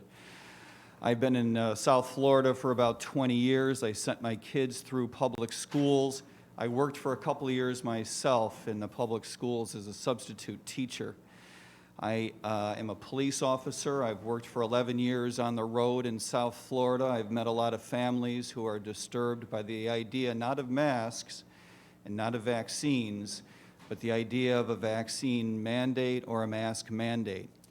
I am currently the Libertarian Party candidate in the special congressional race in District 20, and so I hear from a lot of folks with a libertarian point of view. But as you might imagine, I hear from a lot of folks of all walks of life.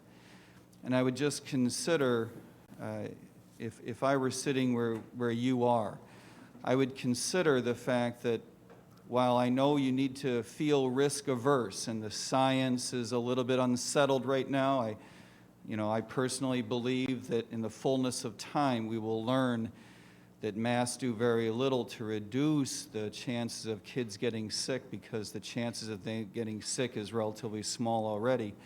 But the science is unsettled, and I understand that you feel that you have to be a little bit risk averse. My PhD is in economics. It has nothing to do with virology, so I'm not going to beat you up on the science. But something I do know something about is risk management and the idea of weighing costs and benefits. And I would suggest that because you all are in charge of running a public school system, you're going to have to adopt a little bit of a light touch in terms of the mandates that you promulgate, because for most of the families in our school district here, they really have no choice about where they're going to go to school. But the choices that they make about their kids' health, these choices have got to be left to the families, and they have to be left to the parents. So many families are feeling backed into a corner because these decisions have been politicized. You don't need a lecture from somebody like me on red versus blue and how the wearing of masks and vaccines has become highly politicized. You don't need a lecture from me on the mistakes that have been made in communication and some of our decisions in terms of public policy. But all this has left parents feeling at a loss, trying to make the best decisions they can. And when we shove decisions down their throats, they really resent it. And I think in the fullness of time, it'll be highly regrettable if we force them into a corner.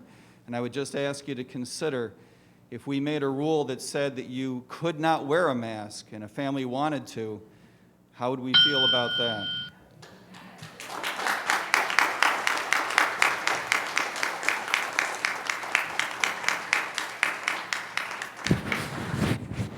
Alana Moneth, Julie Damsker, Amanda Silvestri, and Amanda Jested. Good evening, Alana Monath, master's degree. Just like the CDC, FDA, WHO, and the UN, the teachers' unions, the healthcare district, Dr. Alonso, the American Academy of Pediatrics do not write laws. They have no legislative jurisdiction and zero delegated authority. All these agencies sway their opinions whichever way the money blows. Parents, Palm Beach County residents, research teachers' unions and connections to CDC, research county and school board CAFR reports, research the state's rescue plan, research the $40 million for Wi-Fi mesh project for the schools. Government overreach, corruption by local elected officials, oath violations, teachers' unions, and other agencies overstepping their roles and jurisdiction is rampant. I think the creators of the U.S. Constitution are rolling in their graves, seeing what's happening today. But they had faith, hope, and belief in liberty and freedom for all, like many who are here today. Therefore, it's not too late, but people need to get involved locally first, as this is where you live, where you raise your children, and where you are directly affected by unconstitutional bad actors. God created people. We, the people, created the states. The states then created the federal government. Look at the county and school board organizational charts. We, the people, are on top. To force vaccinations to get into school is called hazing. That's 10 U.S. Code 6964. Vaccinations work as intended to reduce population and genocide of the American people. 18 U.S. Code 1091 and 18 U.S. Code 2332A. Learn the U.S. codes because the county and school board are all in violation of many of them. Our Constitution does not give the government authority to shut down our economy. Read and learn the Commerce Clause. I paraphrase, no national emergency can suppress the Constitution. 16 American Jurisprudence 2D, Section 98. All laws which are repugnant to the Constitution are null and void. Marbury versus Madison. So any mandate, directive, policy, bill, or law that goes against the U.S. and Florida constitutions are null and void. Statutes, codes, and ordinances are not laws. They are guidelines put in place for our public servants who have taken an oath to abide by. Florida Constitution, Article 1, Section 1, all political power is inherent in the people. Mandates are not laws, they mean nothing. Where does it say in the constitutions that the school boards, unions, superintendents have any delegated authority to mandate anything, choose curriculums, and spend millions on useless and untested Wi-Fi mesh technology? It doesn't. Therefore, it is a right reserved to we the people. Our constitution. Ma'am, your time is up. Time is up.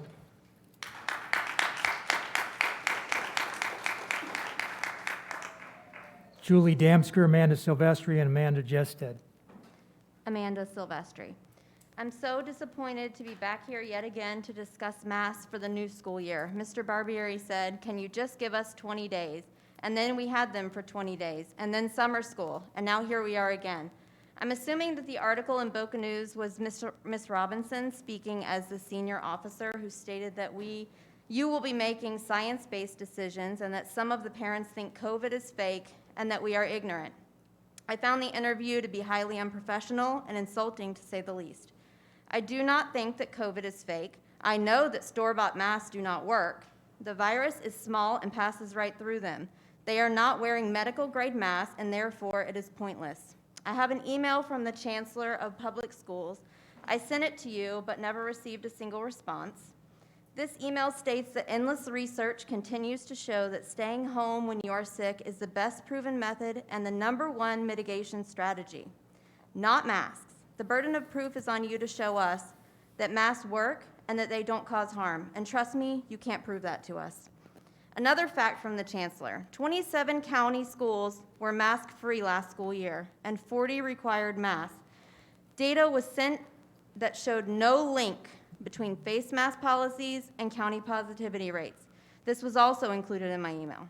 So Dr. Robinson and board members, please know that we are not ignorant, and we are very aware of what is going on around us.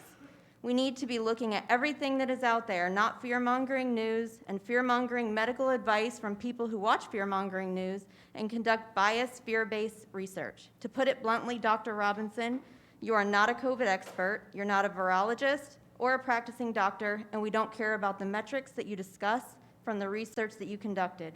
Look around the state. Other countries didn't wear masks and nothing happened. Some of these counties actually had better numbers than the mask counties. It is common sense. We do not need masks. Parents, pay close attention to the votes today and mark your calendars for the upcoming elections. We need board members that listen to their constituents and make unbiased decisions not based on politics and fear. District 7 constituents stand up and run against Dr. Robinson. I would like to go on record and say that it has been brought to my attention that Dr. Robinson attended a partisan meeting in a nonpartisan position last weekend and focused on white lash, which is a backlash by white people against the success and achievements of black people. Dr. Robinson, white people are not against the success of black people, and the fact that your mind thinks in this manner shows that you are unfit for that seat. I will tell you what I am against. I am against people in a position of power who are deliberately trying to divide innocent children. 20 years is long enough. We need more for our children.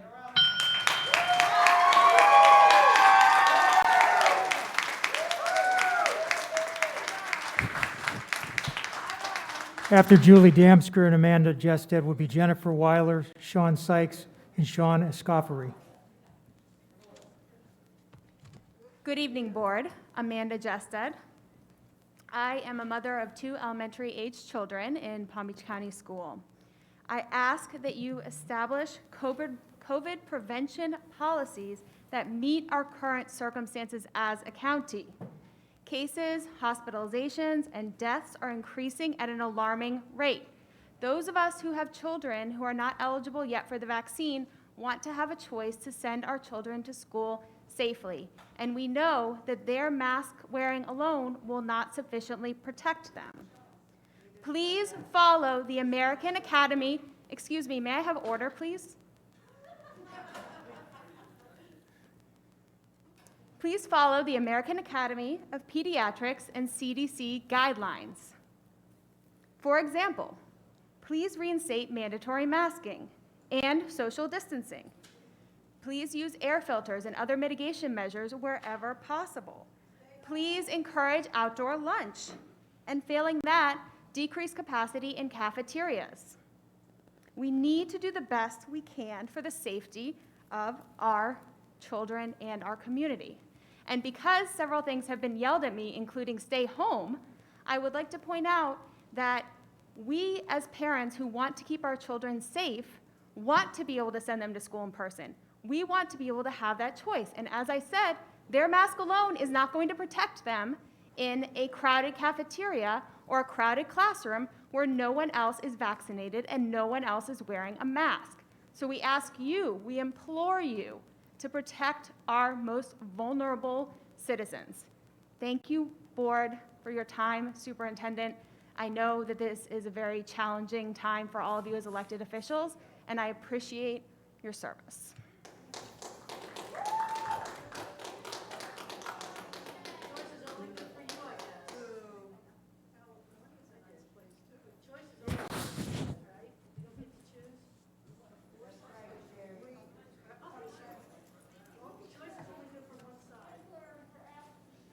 Ladies and gentlemen, silence, please.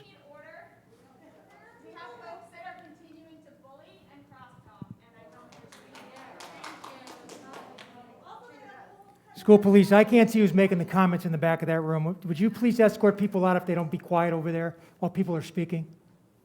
Go ahead, sir. State your name for the record. My name is Sean Escoffrey. I have a 4-year-old who should be entering the pre-K program at Lighthouse Elementary in Jupiter next month. He and all the other children who will be at the school are not eligible to be vaccinated. So I think one of the most important questions is, does the board consider COVID-19 to be a threat to district students? This is a question that everyone on all sides of the issue want to know the answer to. In light of the worsening situation and the rapid increase in community spread, I implore the board to develop some guidelines for when mandatory COVID-19 mitigation strategies like universal masking will be re-implemented. If the board considers COVID-19 to be a threat, it's unconscionable that no mandatory mitigation strategies will be implemented for the upcoming school year.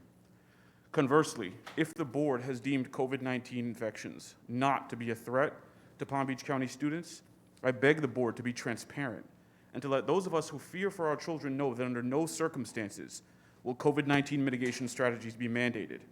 Then we would be able to decide once and for all whether or not to pull our children out of the system instead of hoping and praying that guidance from the American Association of Pediatrics or the CDC or the worsening situation will make any difference at all. Please keep the kids safe.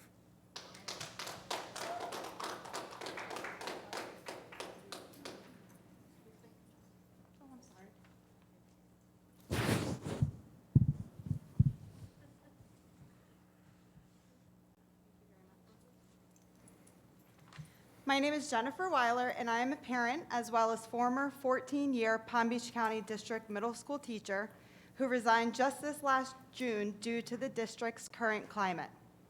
I'm standing here before you fully aware that there is nothing I can say or do to change your mind. I'm also fully aware that we are simply a nuisance to you and you wish we would stop showing up. I wish we would too. I wish we could, but here we are. You told us one thing in May, yet 2 months later, and nothing has been made official. So here are my thoughts. First, what is our end goal? It was the vaccine, then the end of school. Now what? We've reached all the goals we quietly stood back and waited for. We trusted your word, but now you're doing exactly what many of us feared. Using the clause that Fenoy could change his decision right before school starting, when those of us who would have gone elsewhere are now trapped. Was this your plan from the start, appease us and then change it when we are stuck and you are fully funded? What is the goal now? COVID is never going away. There will always be another variant, and you will never have a 100% vaccination rate. So what is the end game? Will my children be masked until they graduate high school? Second, how does it make any sense that the group of people who is least affected and has a 100% county survival rate is going to be the only group of people in our county who are forced to be masked? Our children can go to Disney World, a trampoline park, anywhere without a mask except school. I know you say you are trying to protect our children, but your job is to educate my children. It is my job to make sure that they are safe. The same kids who would sit in a classroom with a mask all day are the same kids who will leave there and go all over the country without one. Third, do you believe vaccinations work? Do you believe masks work? Because if you do, then vaccinated staff, faculty, and students will be safe. The children whose parents are waiting have the choice to wear a mask.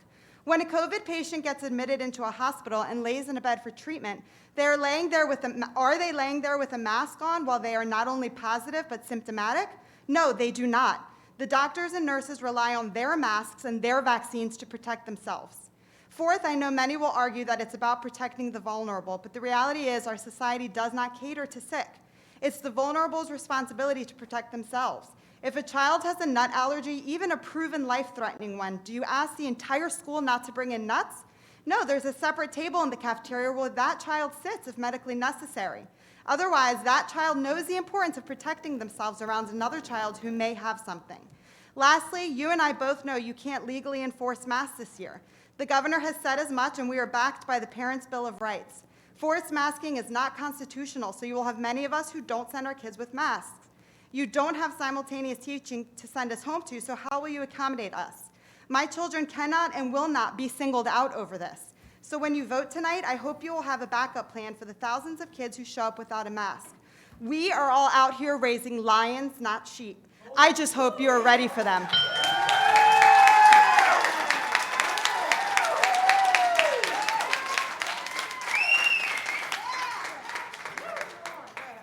Take a break. My name is Sean Sykes. I have 4 kids, 2 of which I've pulled from the Palm Beach County school system. I've come a few times. You don't listen to anything we say, so I figured I should get some comments from children that are in your Palm Beach County school system. Fear of punishment, shaming, and bullying. I'm afraid I'll get sent to the principal's office if I get caught with my mask down. It's a 3rd grader. I don't like wearing my mask all day because I can't breathe. My mom tells me I have to listen to my teachers, so I don't say anything. My PE teacher made us run outside with the mask on. It was really hard for me to breathe. 1st grader. I feel like something really bad is going to happen if I take it down even for a second, even if it makes me feel like I'm going to pass out. 4th grader. I can't breathe well. Keeping it on so long gives me terrible headaches. If I pull it under my nose to breathe for a few minutes, my teachers let other students come up and tell me to put it back over my nose. 9-year-old. If I take my mask down, I'll get a clip down for bad behavior. This is a kindergartner. It's too hot and stuffy inside my mask. They're gross. They make me cough, and I'm afraid to cough and get in trouble. It's a 3rd grader. It's hard to hear people and listen to what teachers are saying at school, and I'm afraid to tell anyone. This is a 7th grader. All I think about is the mask and if it's on properly because I don't want to get in trouble. This is another kindergartner. It's hard to hear and it gets hot. It wastes a lot of time during school when kids tell each other to pull their masks up. It's a 4th grader. It's really hard to play outside with masks on. It's really hard to breathe when it's hot outside. The masks are itchy, and by the end of the day, it's really smelly. I'm afraid to take the mask off because I don't want to get in trouble. It's a 4th grader. The masks give me headaches, and it's hard to breathe, and I can't understand my teacher. My teacher also takes points away when we don't wear it on the way that we're supposed to. It's a kindergartner. I feel like I'm suffocating, and if I take my mask down to breathe, everyone will yell at me. Mommy, am I going to jail if I don't wear my mask? Now, those are just a few, right? Obviously, there's many, and you can contradict them too on the other side. You guys do not have an easy job, okay? You don't. Either way, you're screwed, right? People are going to be mad over here. People are going to be mad over there. And I'll tell you quickly, my sister is on the school board for Colts Neck, New Jersey. So we would get into discussions about why don't you fight to take the masks off? And she said, well, why would I do that?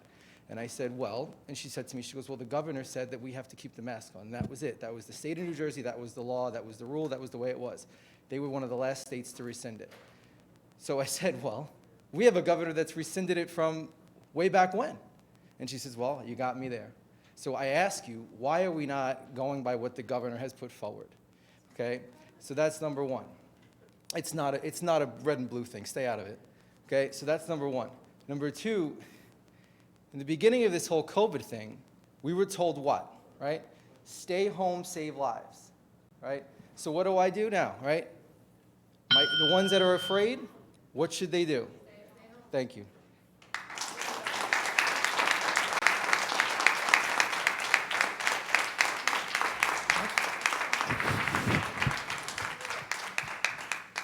Michelle Mitchell and Adam LaPierre, Perrier.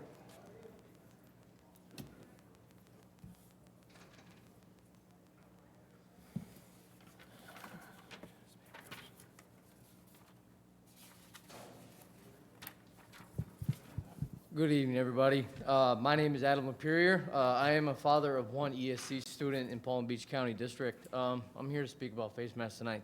The bottom line is to keep face masks optional for everyone. I support medical freedom and freedom of choice, period, sign, and date. That's for pro and for non-mask wanting, parents not wanting their kids to wear masks. We live in the United States of America. We have the right to choose as parents. We know what's best for our children today, not a doctor for the whole one-size-fits-all type of thing.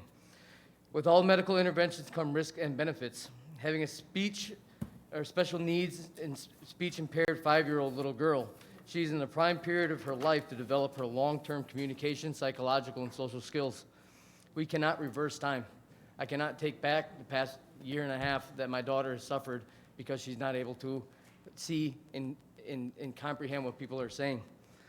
This period in her life, it is imperative that she can utilize and see the facial expressions of her speech and emotions of other people. Seeing how others speak is crucial to her progression and improvement of her speech. It should be up to each individual to decide if their risks outweigh their benefits. Medicine is not one size fits all. Forced medical devices have no place in free society or even our schools. That is not up for the school board to choose. The only guidance from the CDC and the American Academy of Pediatrics, this is no state or county mandate. For anyone that does not know, the CDC is not a government body. The CDC is an organization that takes money from the Bill and Melinda Gates Foundation and the pharmaceutical industry. The American Academy of Pediatrics is funded by Pfizer. We are taking guidance from the very people that have everything to gain and profit from in this crisis we are in. This is not who we should be taking our measures from. It is a completely and totally one-sided bias that they're on. I also wanted to remind everyone that all 4 vaccine manufacturers have been convicted of fraud in excess of $30 billion. All vaccine manufacturers are exempt from liability, meaning if you are hurt or killed, you cannot sue due to the 1986 National Child Vaccine Injury Act. Never is it ever talked about the injuries and deaths that occur from these shots. It is actually silenced, and that's on a daily basis. There are people being silenced for expressing their experience for the sole purpose of keeping these superpowers' agendas alive. There is absolutely zero transparency on this experimental vaccine. Thank you for letting me share.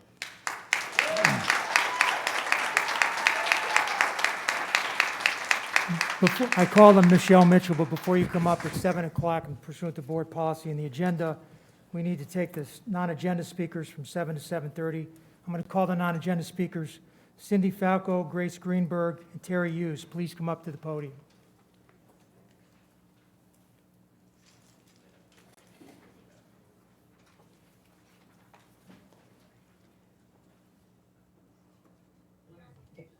Hello again.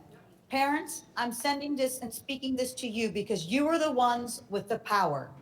It is what you say and what you do that will change the dynamics of what is happening.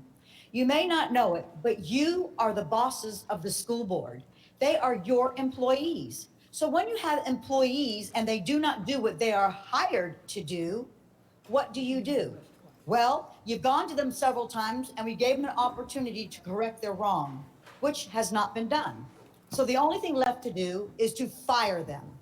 Allow me to give you the permission, as per the Declaration of Independence, that whenever any form of government becomes destructive of these ends, it is the right of the people, that is you parents, to alter or to abolish it and to institute new government, laying its foundation on such principles and organizing its powers in such form as to them shall seem most likely effect their safety and their happiness.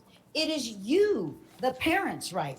It is more than that. It is your duty. It is your duty as an American to stop these crimes against humanity and your children. You're being commissioned by a Declaration of Independence to abolish and institute new government. Your children are counting on you. You are their protectors. You don't ask permission from your child to wear a mask from the school board. You do not ask for your child to get vaccinated or not get vaccinated. It is your duty to say no to these things to happen to your children.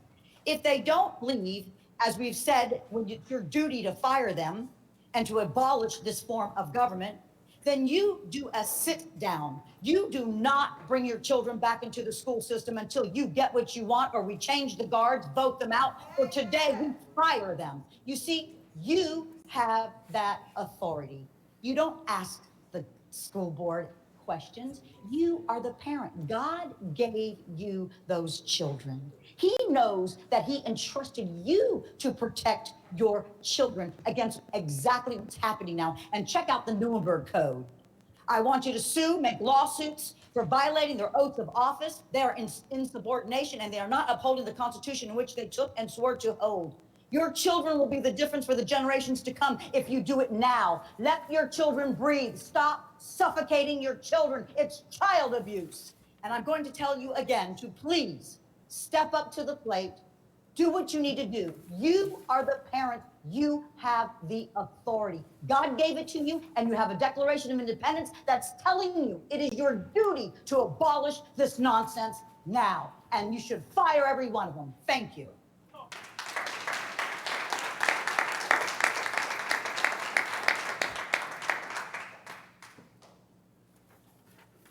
Hello, my name is Grace Greenberg. The Parents' Bill of Rights encourages parental involvement in instructional materials.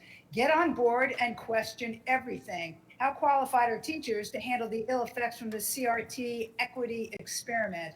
I taught cultural diversity in college and in business settings. You need to be an expert to handle the fallout. Get on a committee and see firsthand how this material affects students over time. You have a right to review curriculum and make changes.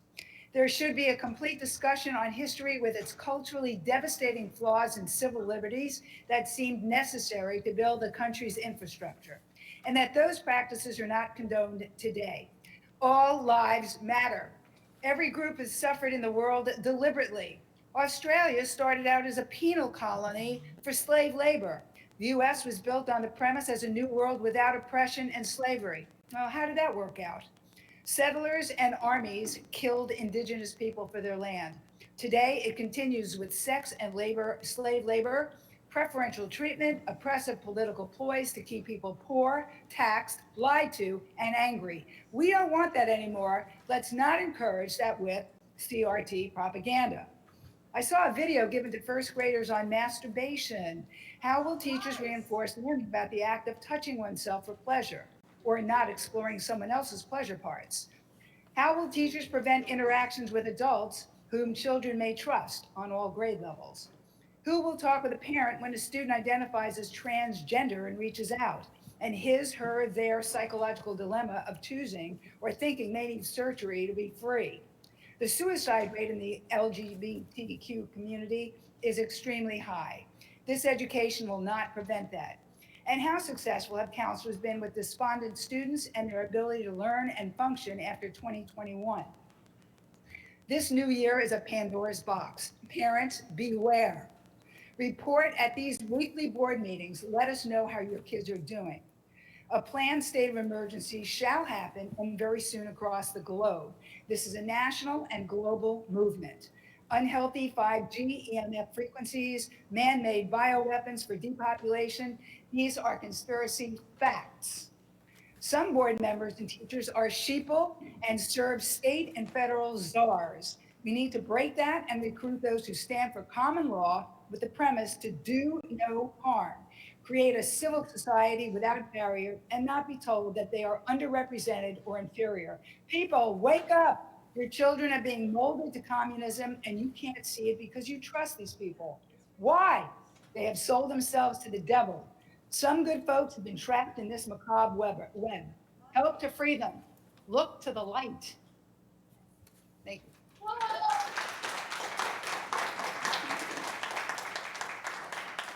Terry Hughes, Suzanne Bittiscombe, Danielle Underwood. Hi, good evening. My name is Terry Hughes. I'm a Palm Beach County resident and proud mother of a daughter who graduated from Dreyfus School of the Arts. Tonight, I am going to demonstrate to all of you here that any elected body that functions as a malicious, unjust elected body is operating contrary to the proper flow of authority.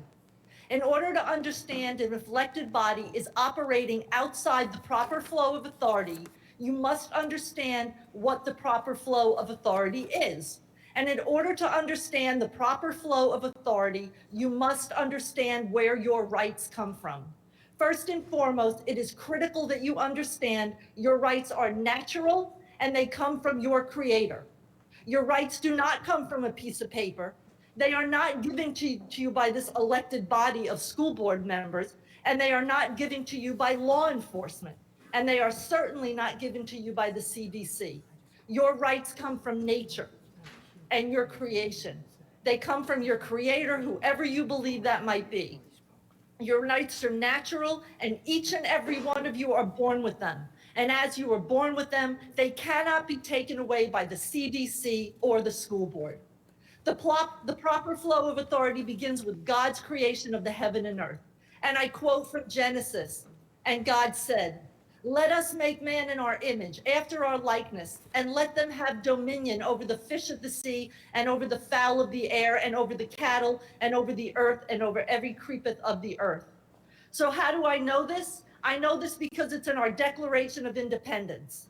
We hold these truths to be self-evident, that all men are created equal and endowed by their creator, not by the CDC and not by the school board, with certain inalienable rights that among those are life, liberty, and the pursuit of happiness, not the pursuit of safety from COVID, not the pursuit of safety from vaccinations, not the pursuit of equity with critical race theory, but the pursuit of happiness. And that to secure these rights, governments are instituted among men deriving their just powers from the consent of the governed, not the consent of the CDC, not the consent of the teachers' unions, and not the consent of the school board or our county commissioners, but by the consent of you and I. I submit to you that this board is at the behest of the all too powerful teachers' unions at the expense of our children's education. Case in point is the trifecta of indoctrination. 1, the teaching of the Marxist ideology of critical race theory. 2, forced mass mandates and segregation of our unvaccinated children. 3, the perverse curriculum of sex education that comes straight out of the Frankfurt 11-point plan to destroy Western culture. CRT is an evil, diabolical theory that indoctrinates our children into hating themselves Time's because up. of the color of their Time's skin up, ma'am. and of the family. Terry Hughes, Suzanne Biddiscombe, Laura Depp, Hope Gibson. Before I start my time, I just want to be clear, is this the non-agenda item or the agenda item? Because I'm on both, and you called my name, and I'm not sure which speak. What's your name? Danielle Underwood, but I didn't get called before on the agenda items, and I don't think if you're on the list for agenda, we haven't gotten to you yet on that list. So this is the I can't hear you. What'd you say? You're up for the non-agenda item. I signed up for both. I have two different things I'm talking about, and I signed up for both. So Yeah, what are this we is the on right now? non-agenda item that you wanted to speak on. Go ahead. Currently, we're doing non-agenda then. All right. Yes. Are you going back to agenda, people, after? Okay. Yes. Thank you. My name's Danielle Underwood. Now that everybody's thrown out titles, being as I don't know what titles are supposed to mean for people, because I think all people are created equal, regardless whether they're a doctor or whatever, I have a master's degree in education. Let's just be clear with that. With a new school year approaching and students returning to in-person education, what have we done to ensure that the ESC students will receive the supports and services that they lost in the past year? Is compensatory education even being looked at? What is being put in place for those ESC students that are behind in reading? Dyslexic students seem to be disregarded and overlooked. I would like to know what programs, if any, do we have for dyslexic students? Do we have any Orton Gillingham or any scientific research-based programs to offer to these students? I speak time after time, and again, as an advocate for special needs kids, I ask this board some really specific questions, and yet I never get any responses from anyone. No one ever seems interested in addressing me about ESC concerns, which leads me to believe that you do not care. Some of you care more about addressing whites versus blacks and so forth. When looking at achievement gaps, I bet you could care less about special needs kids. Stop focusing on race and poverty and focus on all students. Parents, wake up and get involved. Start pulling your students from the public schools until we have a board that is going to work with the best interest of all students. Remember, we do not co-parent with the government. Pull your kids, take their funding away. Then let's get the people to replace those that are up for re-election. Look into the family empowerment scholarships out there, which can help you with alternative school options for your kids outside of this public school system. Take the power back to the people and get rid of these people in these seats that are not doing just for our kids.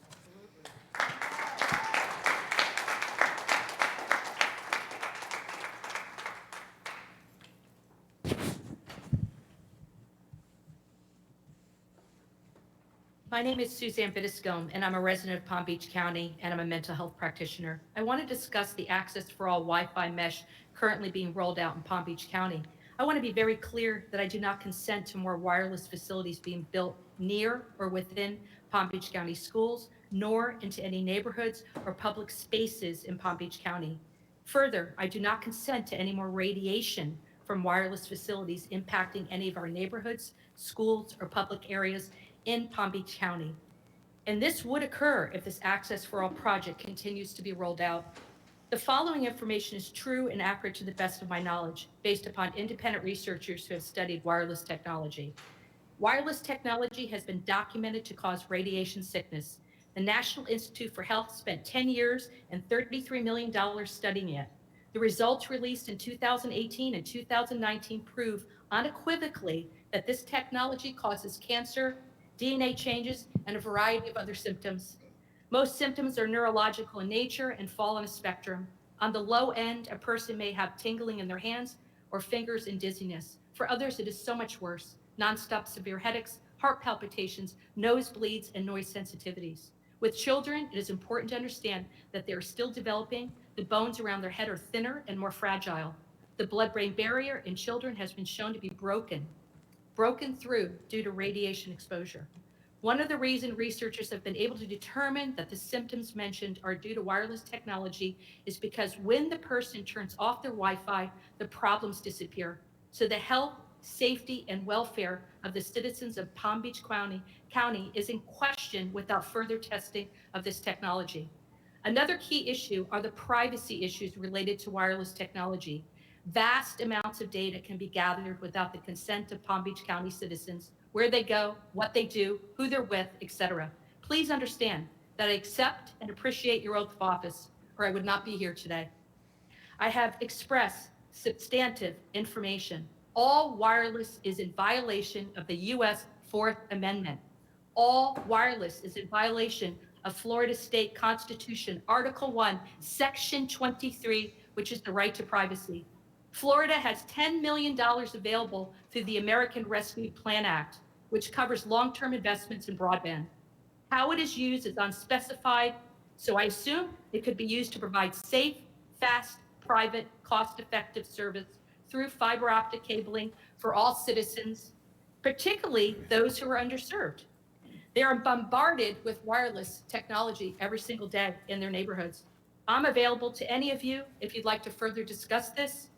I have industry experts available who can help us get this right for our students, our teachers, and all citizens in Palm Beach County. Thank you. Go ahead, ma'am. My name is Laura Deppie. I'm here speaking for the fourth time again to maintain my children's constitutional and God-given right to breathe fresh air. So parents, I'll talk to you this time. When logical decisions are not being made, I've learned that it's best to follow the funding. Start digging into it. The county elections, the school district grants, the research funding. You'll be surprised and disgusted with what you find. Unfortunately, money talks and our children seem to be the last ones on the totem pole. I'm here for the fourth time because my children complained about their breathing, nausea, stomach aches this year while wearing masks. At the end of the year, which went on way longer than I expected with the mask policy, I vowed never again. The answer is just no. Where there is risk, there must be a choice. And it seems like most of the negative studies of masking and vaccinations are being retracted, censored, and silenced. I'm a mother of 3 who started asking questions, and a lot of them. I've been censored from live county meetings. I was nearly censored last week from leaving a message here at the district, and now it's clear that the American people are not getting the correct information they need in order to make an informed medical decision. We've learned that the CDC is funded by teachers' unions. We've also learned that the AAP recommendations that came out yesterday are largely funded by Pfizer, which is one of the vaccine companies. Do you see a trend? Restrict the people's ability to gather freedom of speech opinions, guide the research in the direction of the agenda, and then turn the citizens on each other when they question the choices. The only bullying that I've seen going on are the people that are pro-mask, pro-vaccination, shaming others that were killing grandma. It's just not true. And the children have been locked under these awful and harmful policies all year, even when the data showed that they never posed a threat. Though it seemed like we may be up against quite a lot considering who's funding these missions, what scares me more is not speaking up and failing my children by not being their voice. Though we decided we were done forever with masks at school and otherwise, it did get to tell them that some schools were considering putting masks back on their children again after summer. I wish I could have shown you the sadness in their faces. My children have been saying they cannot breathe. There was a man not too long ago, part of the plot or not, who said he couldn't breathe for 9 minutes, and there was worldwide outrage and rioting. Our children have been saying that they can't breathe for over a year. Where is the outrage? The answer is no. We will not do it anymore. We will sit in the uncomfortableness of our decision and hold strong. We may break bridges, and in my eyes, those bridges were made to be broken. Thank you to the patriots and the freedom fighters who have taught me so much since I sat in the first meeting. They're not crazy. They're not science deniers. They do their homework, and contrary to popular belief, they're fighting for all of our freedoms and the freedom of our children. I also want to say thank you to the Cuban people for giving us a glimpse of what is down the pipeline.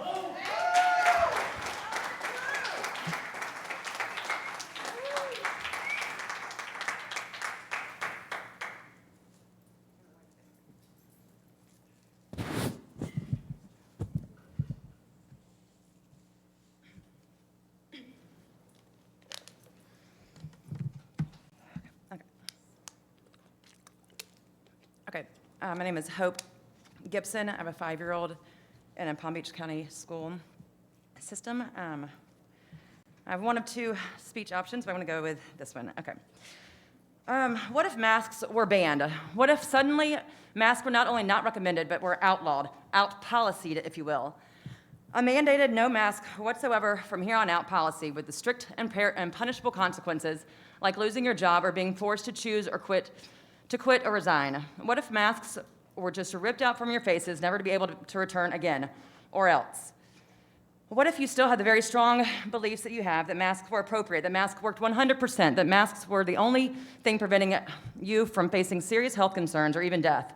What if your strong beliefs were based on and backed by equally strong science, medicine, ethics, religion, or otherwise personally important criteria? What if they were stripped away from you and you had no choice but to not wear a mask ever again, even if it went against everything you thought, knew, or believed, even if not complying meant you would be punished, disciplined, or penalized? This tyrannical decision of no one being allowed to wear a mask ever again, no ifs, ands, or buts, would of course also extend and apply to your children as well.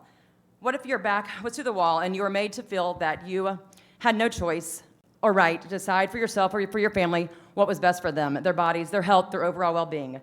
What if you were forced to comply, forced to unmask, forced to go against your own will and best judgment, forced to give up protecting your child, forced to give up parental consent and your God-given freedoms, forced to do what you were told, even if it pissed you off, broke your heart, but tied your hands? What would you do? Would you just sit back, suck it up, and go along with it? Would you yield? Would you bend over, bow down, and roll over, all because the governing authority simply recommended it? Would you go along with a nonsensical recommendation that somehow suddenly unconstitutionally became the binding supreme totalitarian law of the land of which you had no voice, no choice, no vote, or no say? Would you simply comply? Or would you stand up and fight against it? Would you stand up for yourself? Would you stand up for your child? Would you stand up for your freedom? Would you stand up and fight for your right to simply choose? Perhaps I'm giving some of you more credit than you deserve, but I would bet that you would. You're making it tough, but I would like to think that each of you are mature, civilized, democratic, considerate, reasonable, compassionate, freedom-loving human beings. If the tables were turned and the shoe was on the other foot, I would expect you to fight. I would hope that you would. Even if I disagreed with you, I would respect you for wanting to have a voice and a choice for yourself and most importantly for your child. If you were to find yourself in this position, perhaps you would come to the conclusion that the best solution to offer in such a crisis that involves people on both sides with equally strong beliefs, thoughts, and opinions would be to offer them a choice, a compromise, a fair, practical, professional, humane conclusion to end such a highly controversial, personal, and sensitive debacle, where both sides get what they want, where both sides feel their voices have been heard, their rights have been respected, and their freedoms have been upheld. Because this is America, and that is what we do. In conclusion, the definition of election is to choose someone to hold public office or some other position by voting. And in case you guys forgot how elections work, majority rules. And I think we win. Thank you.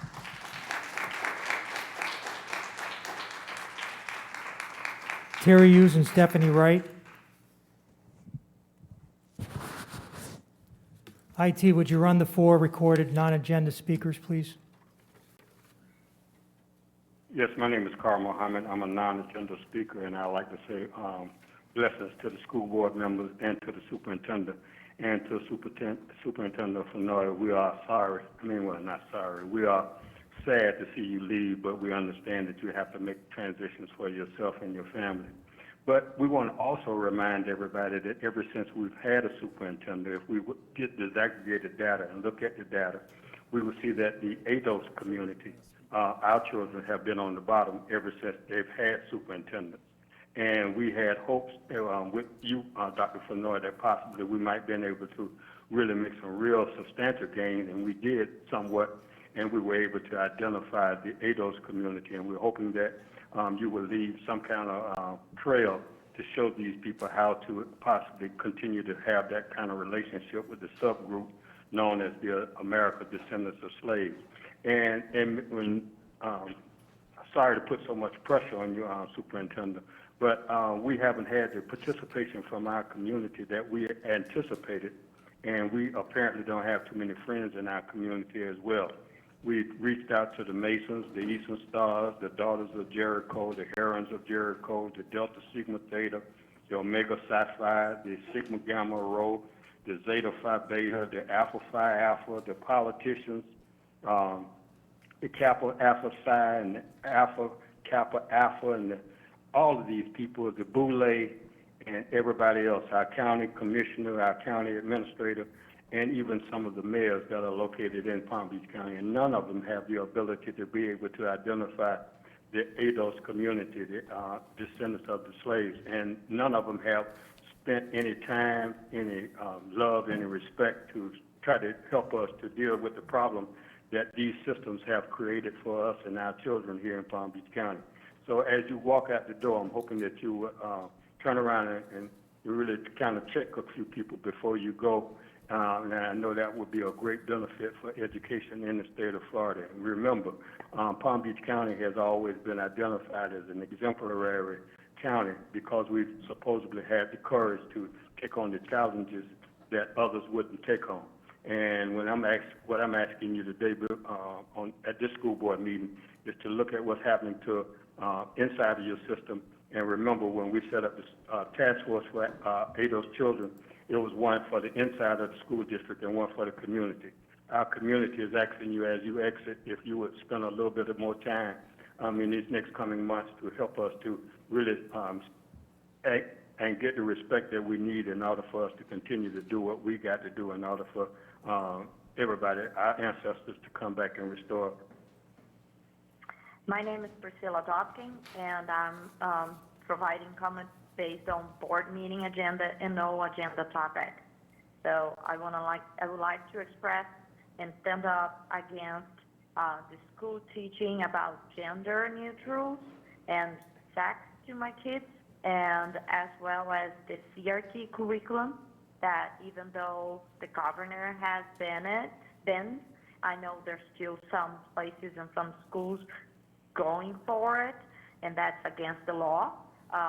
I'm also want to mention that I do not want my kids to be vaccinated, so no vaccinated or mask mandates.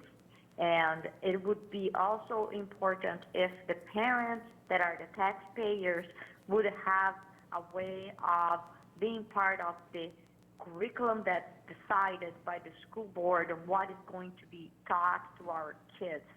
And that's all I have for now. Thank you. Hello, my name is Carlton Cartwright. I'm addressing again the issue of equity. Is there a civil approach to these racial issues? 500 years later, and these particular white people have grown used to the abuse they have served of the people of color. Old habits die hard. Out of greed, some bizarre sense of superiority, and constant, continuous brainwashing themselves and their young, these white people continue their oppression, staking claim to a role they created that depicts them as the closest thing to God and God's gift to the world. As these white people attempt to continue to control the narrative, the fact that they methodically committed genocide against 100 million or more indigenous Native Americans and maintain the scourge of slavery, bondage, and servitude over African Americans will never be swept under a rug or forgotten, even if these atrocities are struck from history books, in order to dismiss their crimes against their fellow human beings, release them from their guilt if they happen to have any remorse for the oppression they have dealt or excuse reparations that so sorely need to be paid. Speaking of control, the fact that they have stormed their own Capitol on January 6, 2021, speaks volumes to the fact that if they don't get their way, they are willing to murder and maim their own. The fact that they are speaking against vaccine in their communities is proof enough that control is everything, no matter what. Even genocide against their own communities is not off the table. So the world can see they are running things. Please follow or continue to follow the science regarding COVID. Please wear a mask or get vaccinated. Thank you very much. Hello, my name is Ann Margot Cannon. This is for a non-agenda topic specifically addressing the $40 million Access for All Wi-Fi Mesh project. Palm Beach County and the school board have zero business inventing this piece of infrastructure out of nowhere. There are people who do this for a living and we pay them for it, and it's pretty cheap. I have gigabit internet access wired to my house and it's $60. That's really fast. That's a way better internet speed than these kids are going to get. So why aren't you doing the reasonable thing and prompting these companies to provide hardwired internet access to the neighborhoods that don't have it, instead of coming up with some cocktail napkin design, the cheapest possible way you can do it, with its numerous adverse health effects and juggernaut-sized maintenance that is required, is ridiculous. Are you hiring 100 contractors or employees who are going to maintain this? You have no business doing this. The infrastructure is already there. You just need to make the companies provide it. If you need to pay for it, pay for it. With relief money now in hand, this could be done the right way. This mentality has to change. If you want to feed the poor, you don't give them McDonald's because it's cheap and easy. It's also very bad for them, and you don't have to pay their medical bills. This is the same thing you are doing to these low-income communities and to all the children in the public school system. Taxpayers, our families, and children deserve to have a choice and to receive full disclosure of the risks. We do not want to irradiate our kids and our vulnerable communities 24 hours a day, 365 days a year. Do you realize this is what this project will do? You seem like reasonable people. I'm going to send you information for you to look over, and hopefully you will make the right choice for our community. Please know the New Hampshire legislature recently issued a report on emerging technologies with recommendations to inform and protect the public, including bringing fiber to the premises and backing away from wireless infrastructure. This includes transitioning schools to hardwired Ethernet connections. Why are you wasting our taxpayer dollars on this mesh system and putting children and vulnerable communities in harm's way? Thank you. Go ahead, ma'am. Go ahead. We're good? Yes, ma'am. Go ahead. Hi. My name is Stephanie Wright. Thank you for allowing me the opportunity to speak today. The student COVID policy 5.326 should be removed from the permanent board policy immediately. The masking of anyone outside of a healthcare facility should be optional, but especially for our children. Most masks do not prevent small particle viruses such as COVID. The box that the mask comes on, it even says, this product is an ear loop mask. It is not a respiratory mask and will not provide protection against COVID or contaminants. Even on the CDC's website, what should you do? Do not wear face masks. Okay. CDC does not recommend the use of face masks for the general U.S. public to prevent the spread of COVID-19. Even last month, OSHA lifted face masks in physician healthcare offices. The update was published on June 10th and went into effect on June 24th, 2021. Severe illness due to COVID-19 is rare among children. I repeat, severe illness due to COVID-19 is rare among children, as reported by the American Academy of Pediatrics, July 19th, 2021. Given all the positive cases last year and this year, as Dr. Alonso has reported, which included our youth population, we are likely already at herd immunity.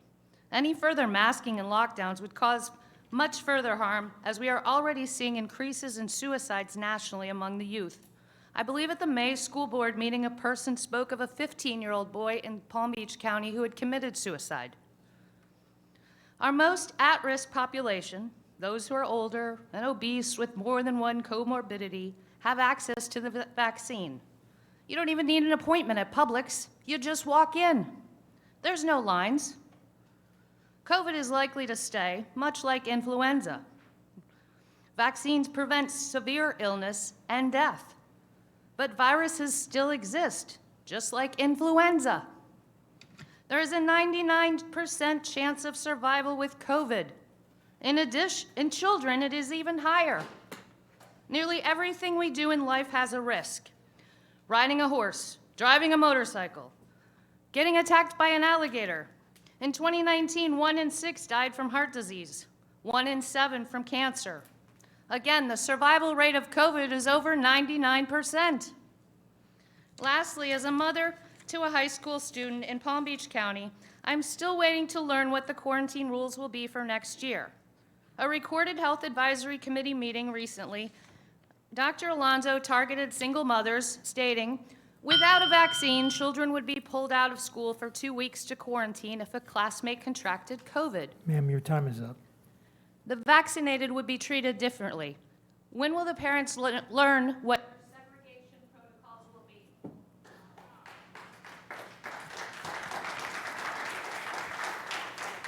We'll go back to the agenda speakers, Michelle Mitchell, Danielle Underwood, and Edward Dolezal.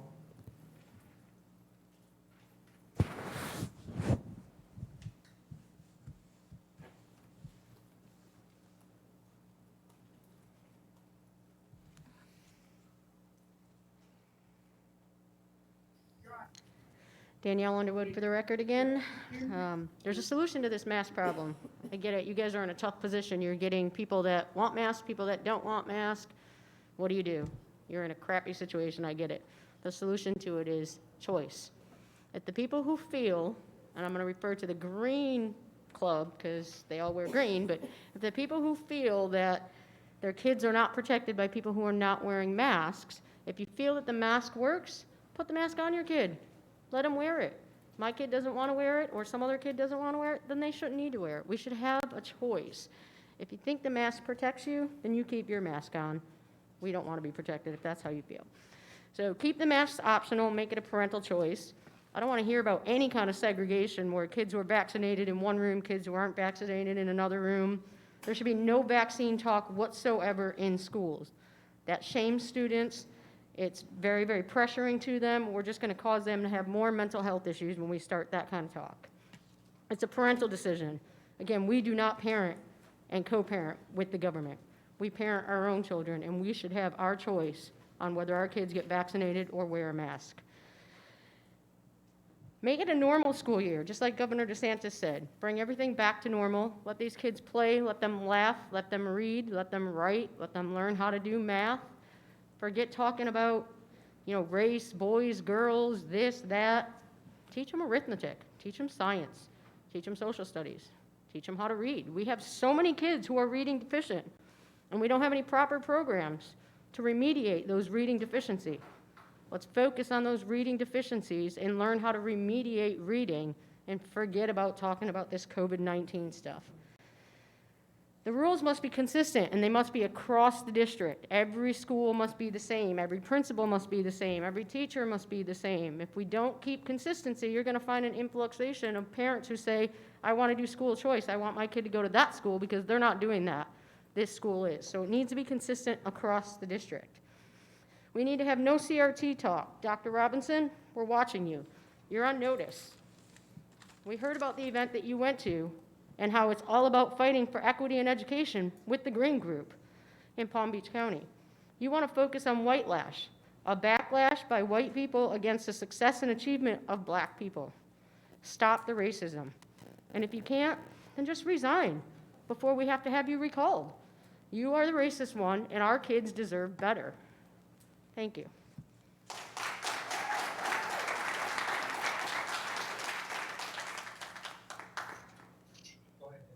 Michelle Mitchell, Edward Dolezal, Angie Wegner, Anita Winkus. Okay, good evening, board members and Superintendent Fenoy. My name is Ed Dolezal, and this is my 4th appearance in front of you. I guess you're hard of hearing. So I just want to mention to you that on May 20th, 2021, the Palm Beach County General Assembly served you with the writ of instruction. Here it is.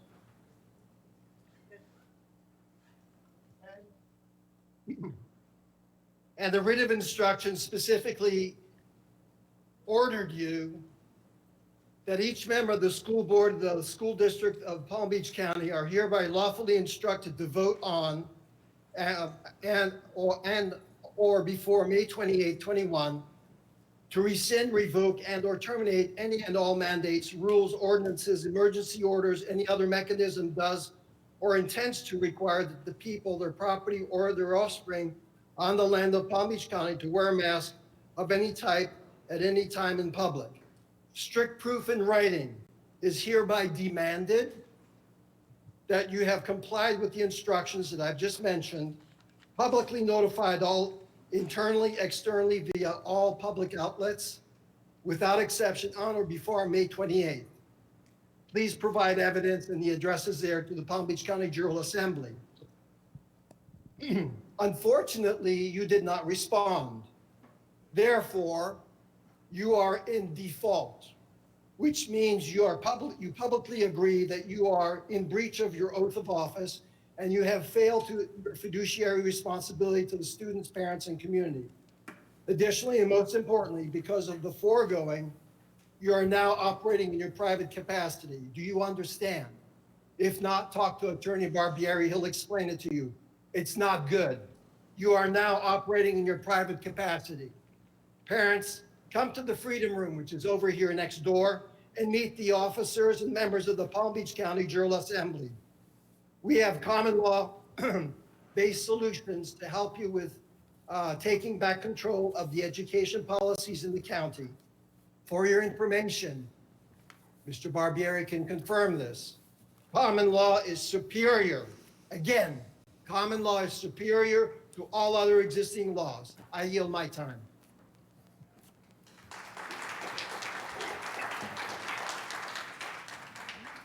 Go ahead, ma'am. Good evening. My name is Anita Winkus, and I have no doubt that every parent in this room wants what they think is best for their child. I have no doubt about that. Okay? I hear in this room people saying to those that want masks, well, just keep your kids home. And I suppose that could be said to those who don't want their children to have masks also. I heard about children tragically dying in car accidents, which used to be a much bigger number before we had seat belts and before we had car seats. Okay? The Journal of the American Medical Association recently retracted the research letter regarding CO2 levels in children due to mask wearing because it was erroneous. The American Academy of Pediatrics is urging in-person learning. Absolutely, our kids need to be back in school. They need their teachers, right? But they are also recommending vaccines and mask wearing in order to make in-person learning as safe as possible. Even Governor DeSantis is now urging people to get vaccinated to save lives, as it's being reported by the New York Times that COVID is up over 400% in the last 2 weeks in the state of Florida. Enough is enough. It's 2021. And we have a school board that's listening to the loudest misinformation and disinformation in the room, rather than doing what they know is right to keep our teachers, staff, and students safe. It is incomprehensible that requiring masks is so controversial, because it really isn't. Children under the age of 12 are not even eligible to be vaccinated and probably won't be until sometime in midwinter.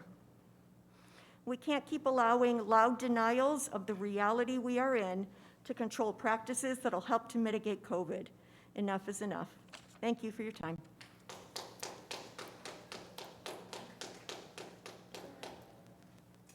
Michelle Mitchell, Angie Wegner, Kayla Drick, Nina Bolton.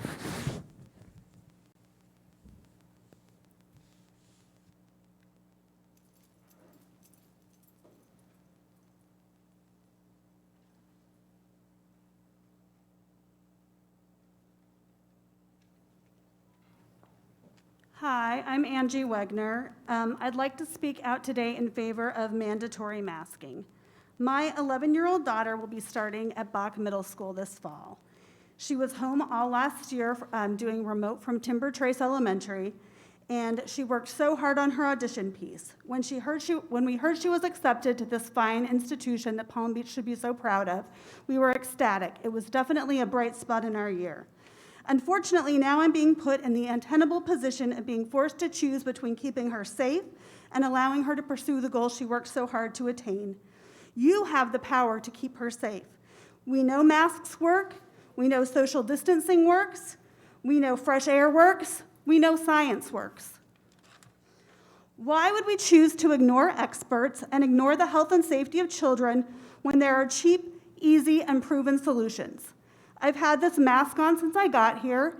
It's not a big burden. I'm not being asked to go lay down my life for my country. It's a non-issue. It's a simple thing. I get that there are a lot of loud people that have a lot of free time that show up at these meetings. Please take a survey of parents with kids that actually are enrolled in the school district and find out what they think. Please keep mandatory masks in place to keep our children safe. You have the power to do it. Now have the courage to do it. Thank you.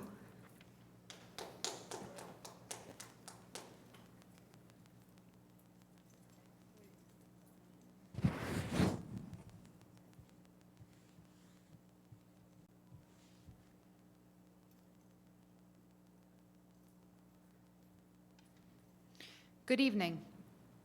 My name is Kayla Drick, and I have a child coming into second grade in District 5.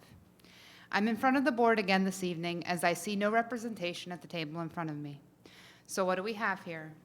We have a school board who has turned their voice over for the reopening plan to the superintendent.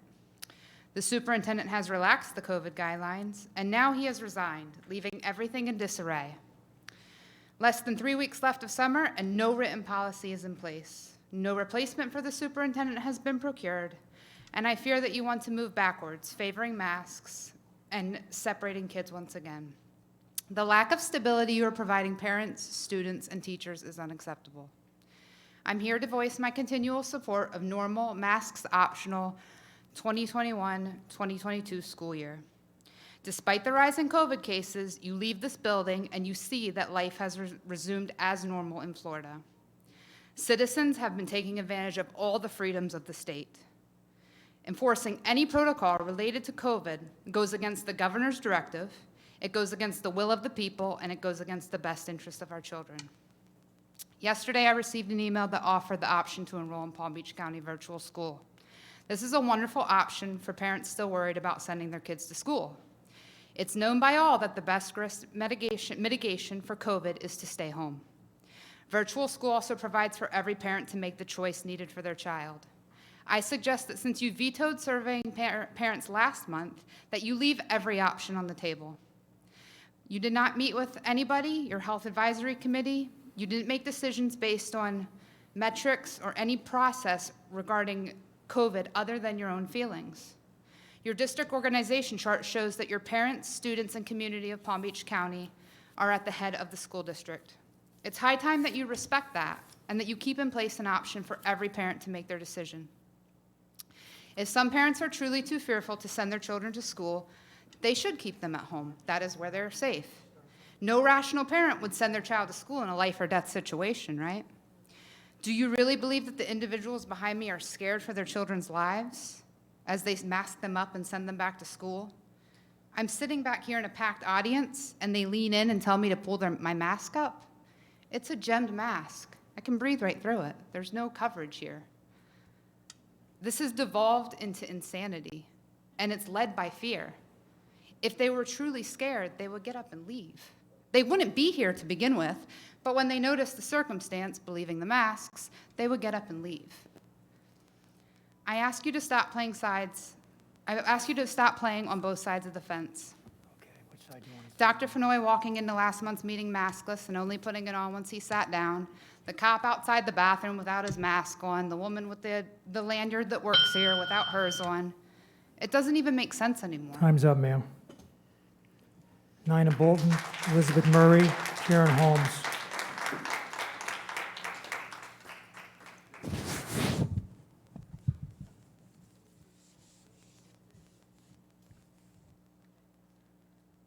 Hi, my name is Nina Boynton, and I'm just gonna keep it really quick. My friend Rose died of COVID, so I strongly, strongly favor masks. Authorities should base community issues on health metrics alone. You have a medical doctor on the board, and I strongly, strongly urge you to listen to Dr. Robinson. Thank you very much. Have a good evening.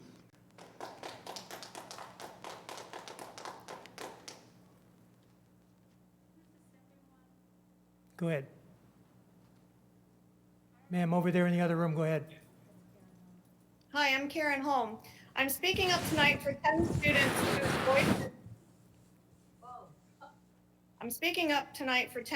whose voices are small and may be difficult to hear.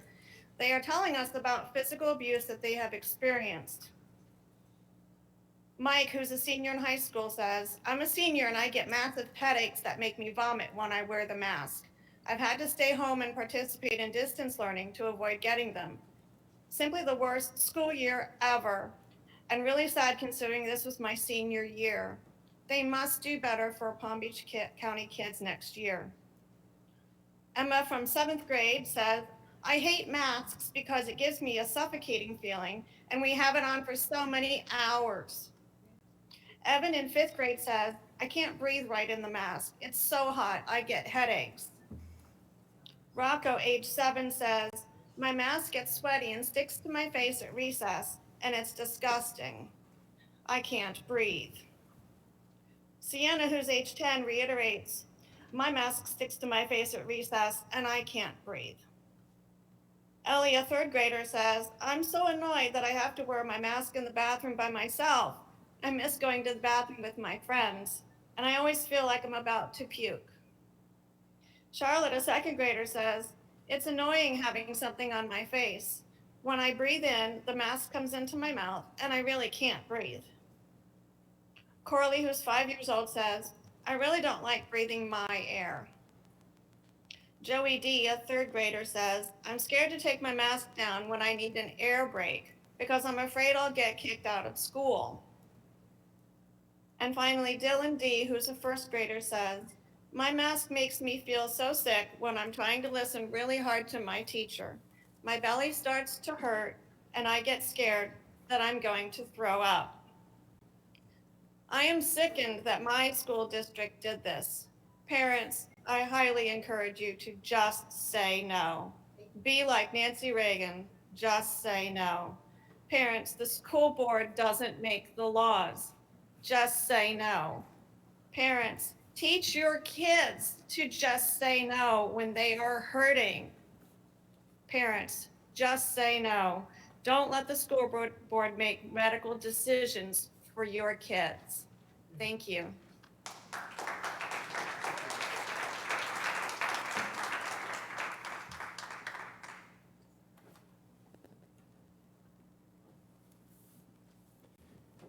Elizabeth Murray, Melissa Borden, Anna Alexander, Jennifer Bamondi. Hello, my name's Elizabeth Murray. I've been a speech pathologist in the district for 36 years, working with all special ed kids, or ESE, excuse me. All I want to say is that any of these quotes that are being thrown about can be in or looked at either way. Some of these quotes like God-given rights to breathe fresh air, we all believe in God-given rights, but some of it's being misinterpreted because God gave you the brains to figure out what is medically correct and what is best.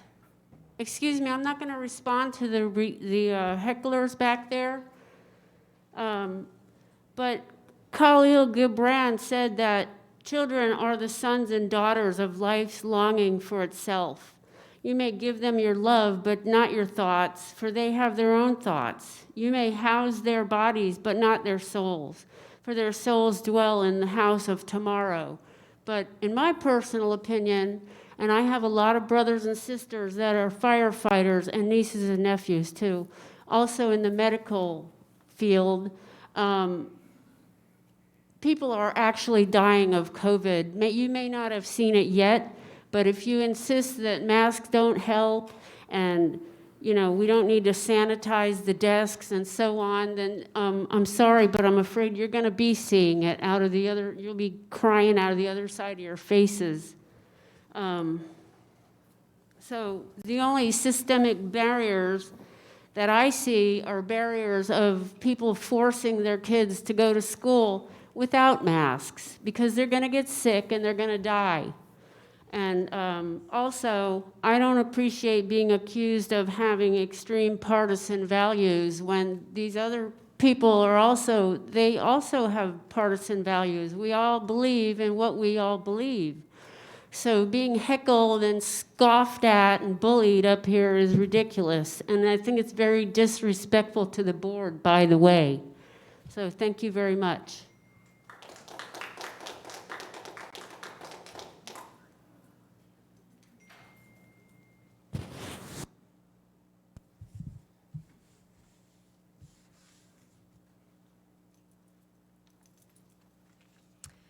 Hello there. My name is Anna Alexander, and I am a new resident of Palm Beach County. My family and I recently moved here. And I'm also a licensed pediatric occupational therapist with over 20 years of experience. I'm here today to stand for freedom of choice. As a therapist, I always tell the parents that I work with that they know their child best. We are not asking for masks to be banned. We are asking for the freedom of choice to wear a mask or not. In fact, we're demanding that families be allowed to decide if their child can wear a mask or not. My own children this last school year were able to attend a school where masks were optional. No social distancing was implemented. They were in a classroom of 24 kids. There was only one COVID case that year. The school focused on hygiene and health awareness. The CDC data shows that only 8 in 100,000 children are hospitalized with COVID-19. This rate is lower than the flu. The most recent edition of the Florida Department of Health's School Health Administrative Resource Manual states on page 32 that the risk of COVID-19 to children is considerably less to adults. And since every person aged 12 or older is able to vaccinate if they so choose, mask policies should be voluntary. This is the Florida Department of Health. Masks should be voluntary. I know people are concerned about an increase of cases, but cases do not equal hospitalizations or deaths. Let's also talk about child development and how they've been affected. As an occupational therapist, my heart has ached for what these kids have had to endure for 16 months. The masks and social distancing are literally killing our children. Depression, suicide rates among the pediatric population are skyrocketing during this pandemic. The CDC shows that emergency department visits for adolescents aged 12 to 17 rose 31% in 2020 compared to 2019. That's ER visits only. That doesn't even address outpatient or telehealth visits. Anxiety is at an all-time high in 4 and 5-year-olds. All-time high. Younger children are not developing the social skills, the language skills that they need due to masks and social distancing. If masks and social distancing continue to be mandated in the schools, this would make the third school year affected by this. This needs to stop now to prevent further damage to our kids. Families need to have the choice. I asked the board to establish a clear plan. I think both sides would agree. We need clarity. We need it written. And we ask that y'all choose options for masks.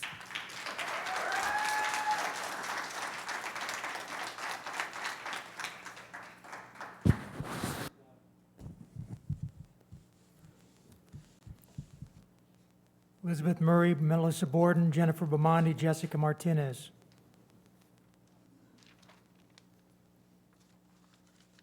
Pull your mask up, ma'am. My name is Melissa Borden. I am a mother of 2 children in middle school here in Palm Beach County, and I'm here to request that you permanently make masks optional starting today. Pull your mask up, ma'am. If your current mask policy was an FSA, the board would have received a score of 1. You have failed yourself and the children to base the current policy on any evidence. Let's start with ELA. If the policy was an opinion based on facts, not one of you in support of mandatory masks presented any evidence of undeniable proof that masks stop the spread or that masks do not cause any physical or mental harm when worn for 6 to 8 hours. Not one bit of facts were cited. Your opinion papers were just that, opinions based on feelings and fears. Last board meeting, numerous parents were up here stating facts after fact on why risk outweigh the benefits of mandatory masks. However, you refused to listen. I guess you failed in kindergarten listening skills as well. Second, math. The Chancellor's office sent me an email with tables and graphs from all Florida schools regarding COVID numbers. 26 counties were mask optional, 40 counties were mask required. According to the CDC's March 2021 Florida Report of Health Data in School, campuses cases were not driven by face mask policies. The review of this data showed no link between face mask policies and counties' positivity rates. Mind you, this data also included the winter months with the high rates of hospitalizations of the most vulnerable. The continuation of the unnecessary and harmful mask policy after receiving this data from the Commissioner means you failed to interpret math correctly. You failed. According to the CDC, in the age group of 0 to 24 years old, there is a mortality rate of less than 0.1. As of July 12, 2021, there are 335 deaths from COVID ages 17 and under. But to put in perspective, a total of 49,725 children of the same age group died in 2020. So that represents 0.673 of all children's deaths in 2020. Also, children represent 0.04 of all COVID deaths. You have failed to assess basic math of greater than and less than. Science, you failed to acknowledge the long-term broad-based natural immunity protection from being previously infected by the virus. You also failed to show us the dangers of inhaling carbon dioxide for hours on end. As for the Delta variant, as stated by Dr. Alonso, yes, it is more transmissible. However, it is not as fatal. Hospitalizations and deaths are still significantly less than in the winter and summer months. The Delta variant is merely porn panic dressed up as science just in time to start the push for vaccinating children. Real science is being called misinformation. The board's utter disregard for any study, paper, and data regarding how kids should be wearing masks is incomprehensible. Congratulations, you failed your science test. Make masks, it is my children, not your child. We decide what way they wear. We decide their health care. We decide what goes in their body. Thank you. Her name is Melissa Boyd. Is this necessary? I'm wearing a mask if you believe they work. Is this necessary to waste money on her salary and the supplies? School board policy, ma'am, that's the current policy. It's a trash policy. Hi, Jennifer Bamondi here, and I'm actually pretty upset that I had to come back here again after already coming here and presenting this entire board with facts directly from the CDC website that says that masks don't work. You remember that? I've also come here and given you the evidence to prove that mask optional schools are not super spreaders. But you guys don't listen. So here I am back again, wasting my time trying to get you to understand, because it seems that you guys only listen. Dr. Fenoy, I'm over here. Excuse me, I'm right here. Seems that you guys only listen when you're speaking to like-minded individuals or you're speaking into your own echo chamber. I want to be clear, I am not anti-masking. I am here for allowing each family to choose what is best for their families and to do what is best for the health of their children.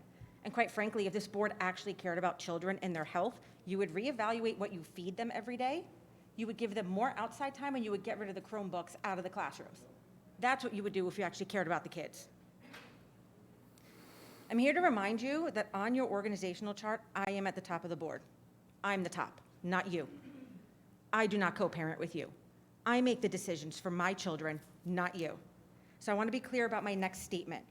Regardless of what this board mandates, I am here to tell you, as the only person in this building allowed to make medical decisions on behalf of my children, that my children will be in school full-time for their education as you are legally required to provide them, and they will be mask-free. Thank you.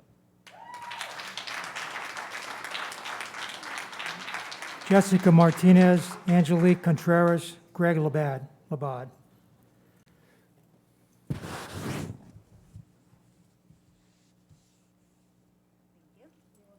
Hello, board and fellow parents that are here this evening. My name is Jessica Martinez, and I'm here to discuss the upcoming 2021-2022 school year. Over the past year and a half, I have found myself more involved in the public matters than I ever thought I would need to be. I have been called an anti-masker. I have been called an anti-vaxxer. I've been called a racist, and tonight I have been called, yes, I've been called a racist, and I've also been called uneducated. I came here to discuss that the school board is doing. We parents deserve transparency from the board at all times, and we shouldn't have to dig and decipher the information you're putting out. I would like to make it clear, I'm not an anti-masker, nor am I an anti-vaxxer. I'm simply a person who believes in pro-choice. I am the parent of my children, and I have my parental rights to make the necessary choices for them. We did not elect you, the board, to make medical decisions for our children, such as wearing a mask. We have elected you to develop and implement an educational plan to help them become successful adults. Their health and their well-being is up to me, and we parents need that choice. Believe it or not, the one thing we all agree on here is that choice.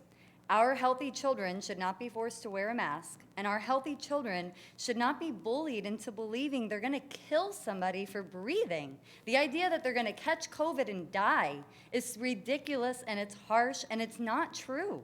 Our children have a 99% chance of survival, and so do we. The one thing I do not support is the narrative that my mask protects you and vice versa. I am a trainer, and I have worked with cancer patients. And when my cancer patients come into my facility, they wear a mask to protect themselves from the environment they are entering. They don't ask for all of us to wear a mask. That is up to them. The #1 cause for death in our country is heart disease, heart failure, from being obese, causing heart attacks.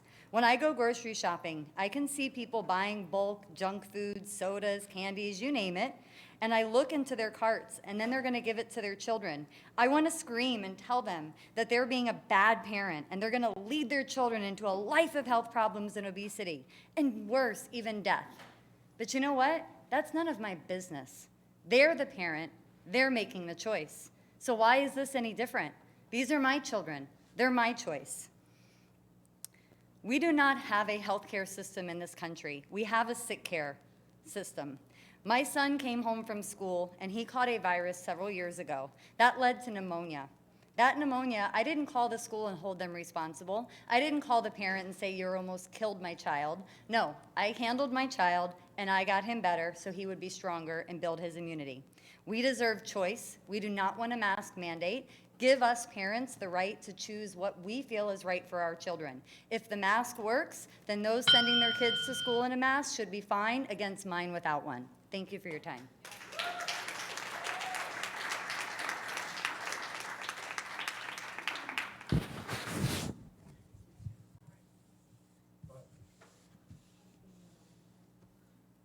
Go ahead. The gentleman, woman in the red shirt in the other room, go ahead. It says my mic is off. Is the mic on? Can you hear me? Yes, go ahead. State your name again. Angelique Contreras. Okay, thank you. Go ahead. I live in a country that was founded on freedom and liberty. That blood still runs through me. I was born free and will always have the desire to stay free. If you are afraid to stand up to your government, then it's time to replace that government. When you live in fear, you have tyranny. When the government fears you, you have liberty. Stand up. This country, founded freedom and liberty, can be changed. We, the people, must change it. We cannot rely on the politicians to do what is right anymore, because they are all bought and owned, and they are selling us out too. Stand up to the bullying and discrimination from our own government and take this country back. It belongs to the people, not greedy politicians and corrupt drug companies. Parents, the way to take your country back is to start participating in school board meetings, start showing up and being involved in things that affect your children. We deserve our voices to be heard at every single moment. We are not just noise. We are parents that want to choose for our children. We do not want our children to be political pawns like they have been this past year and a half.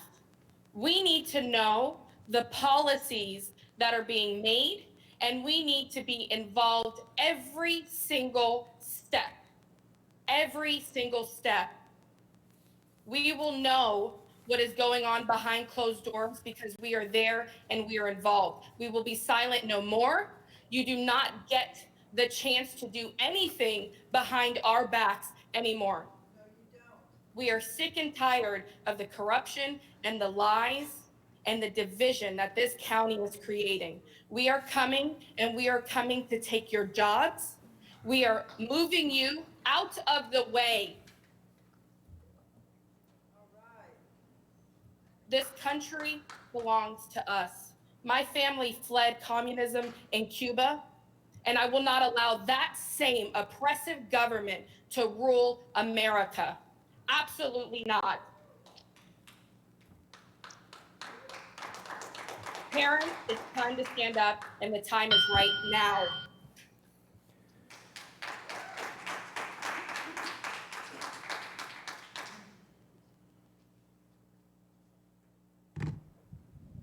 What's up? You guys, this is a super boring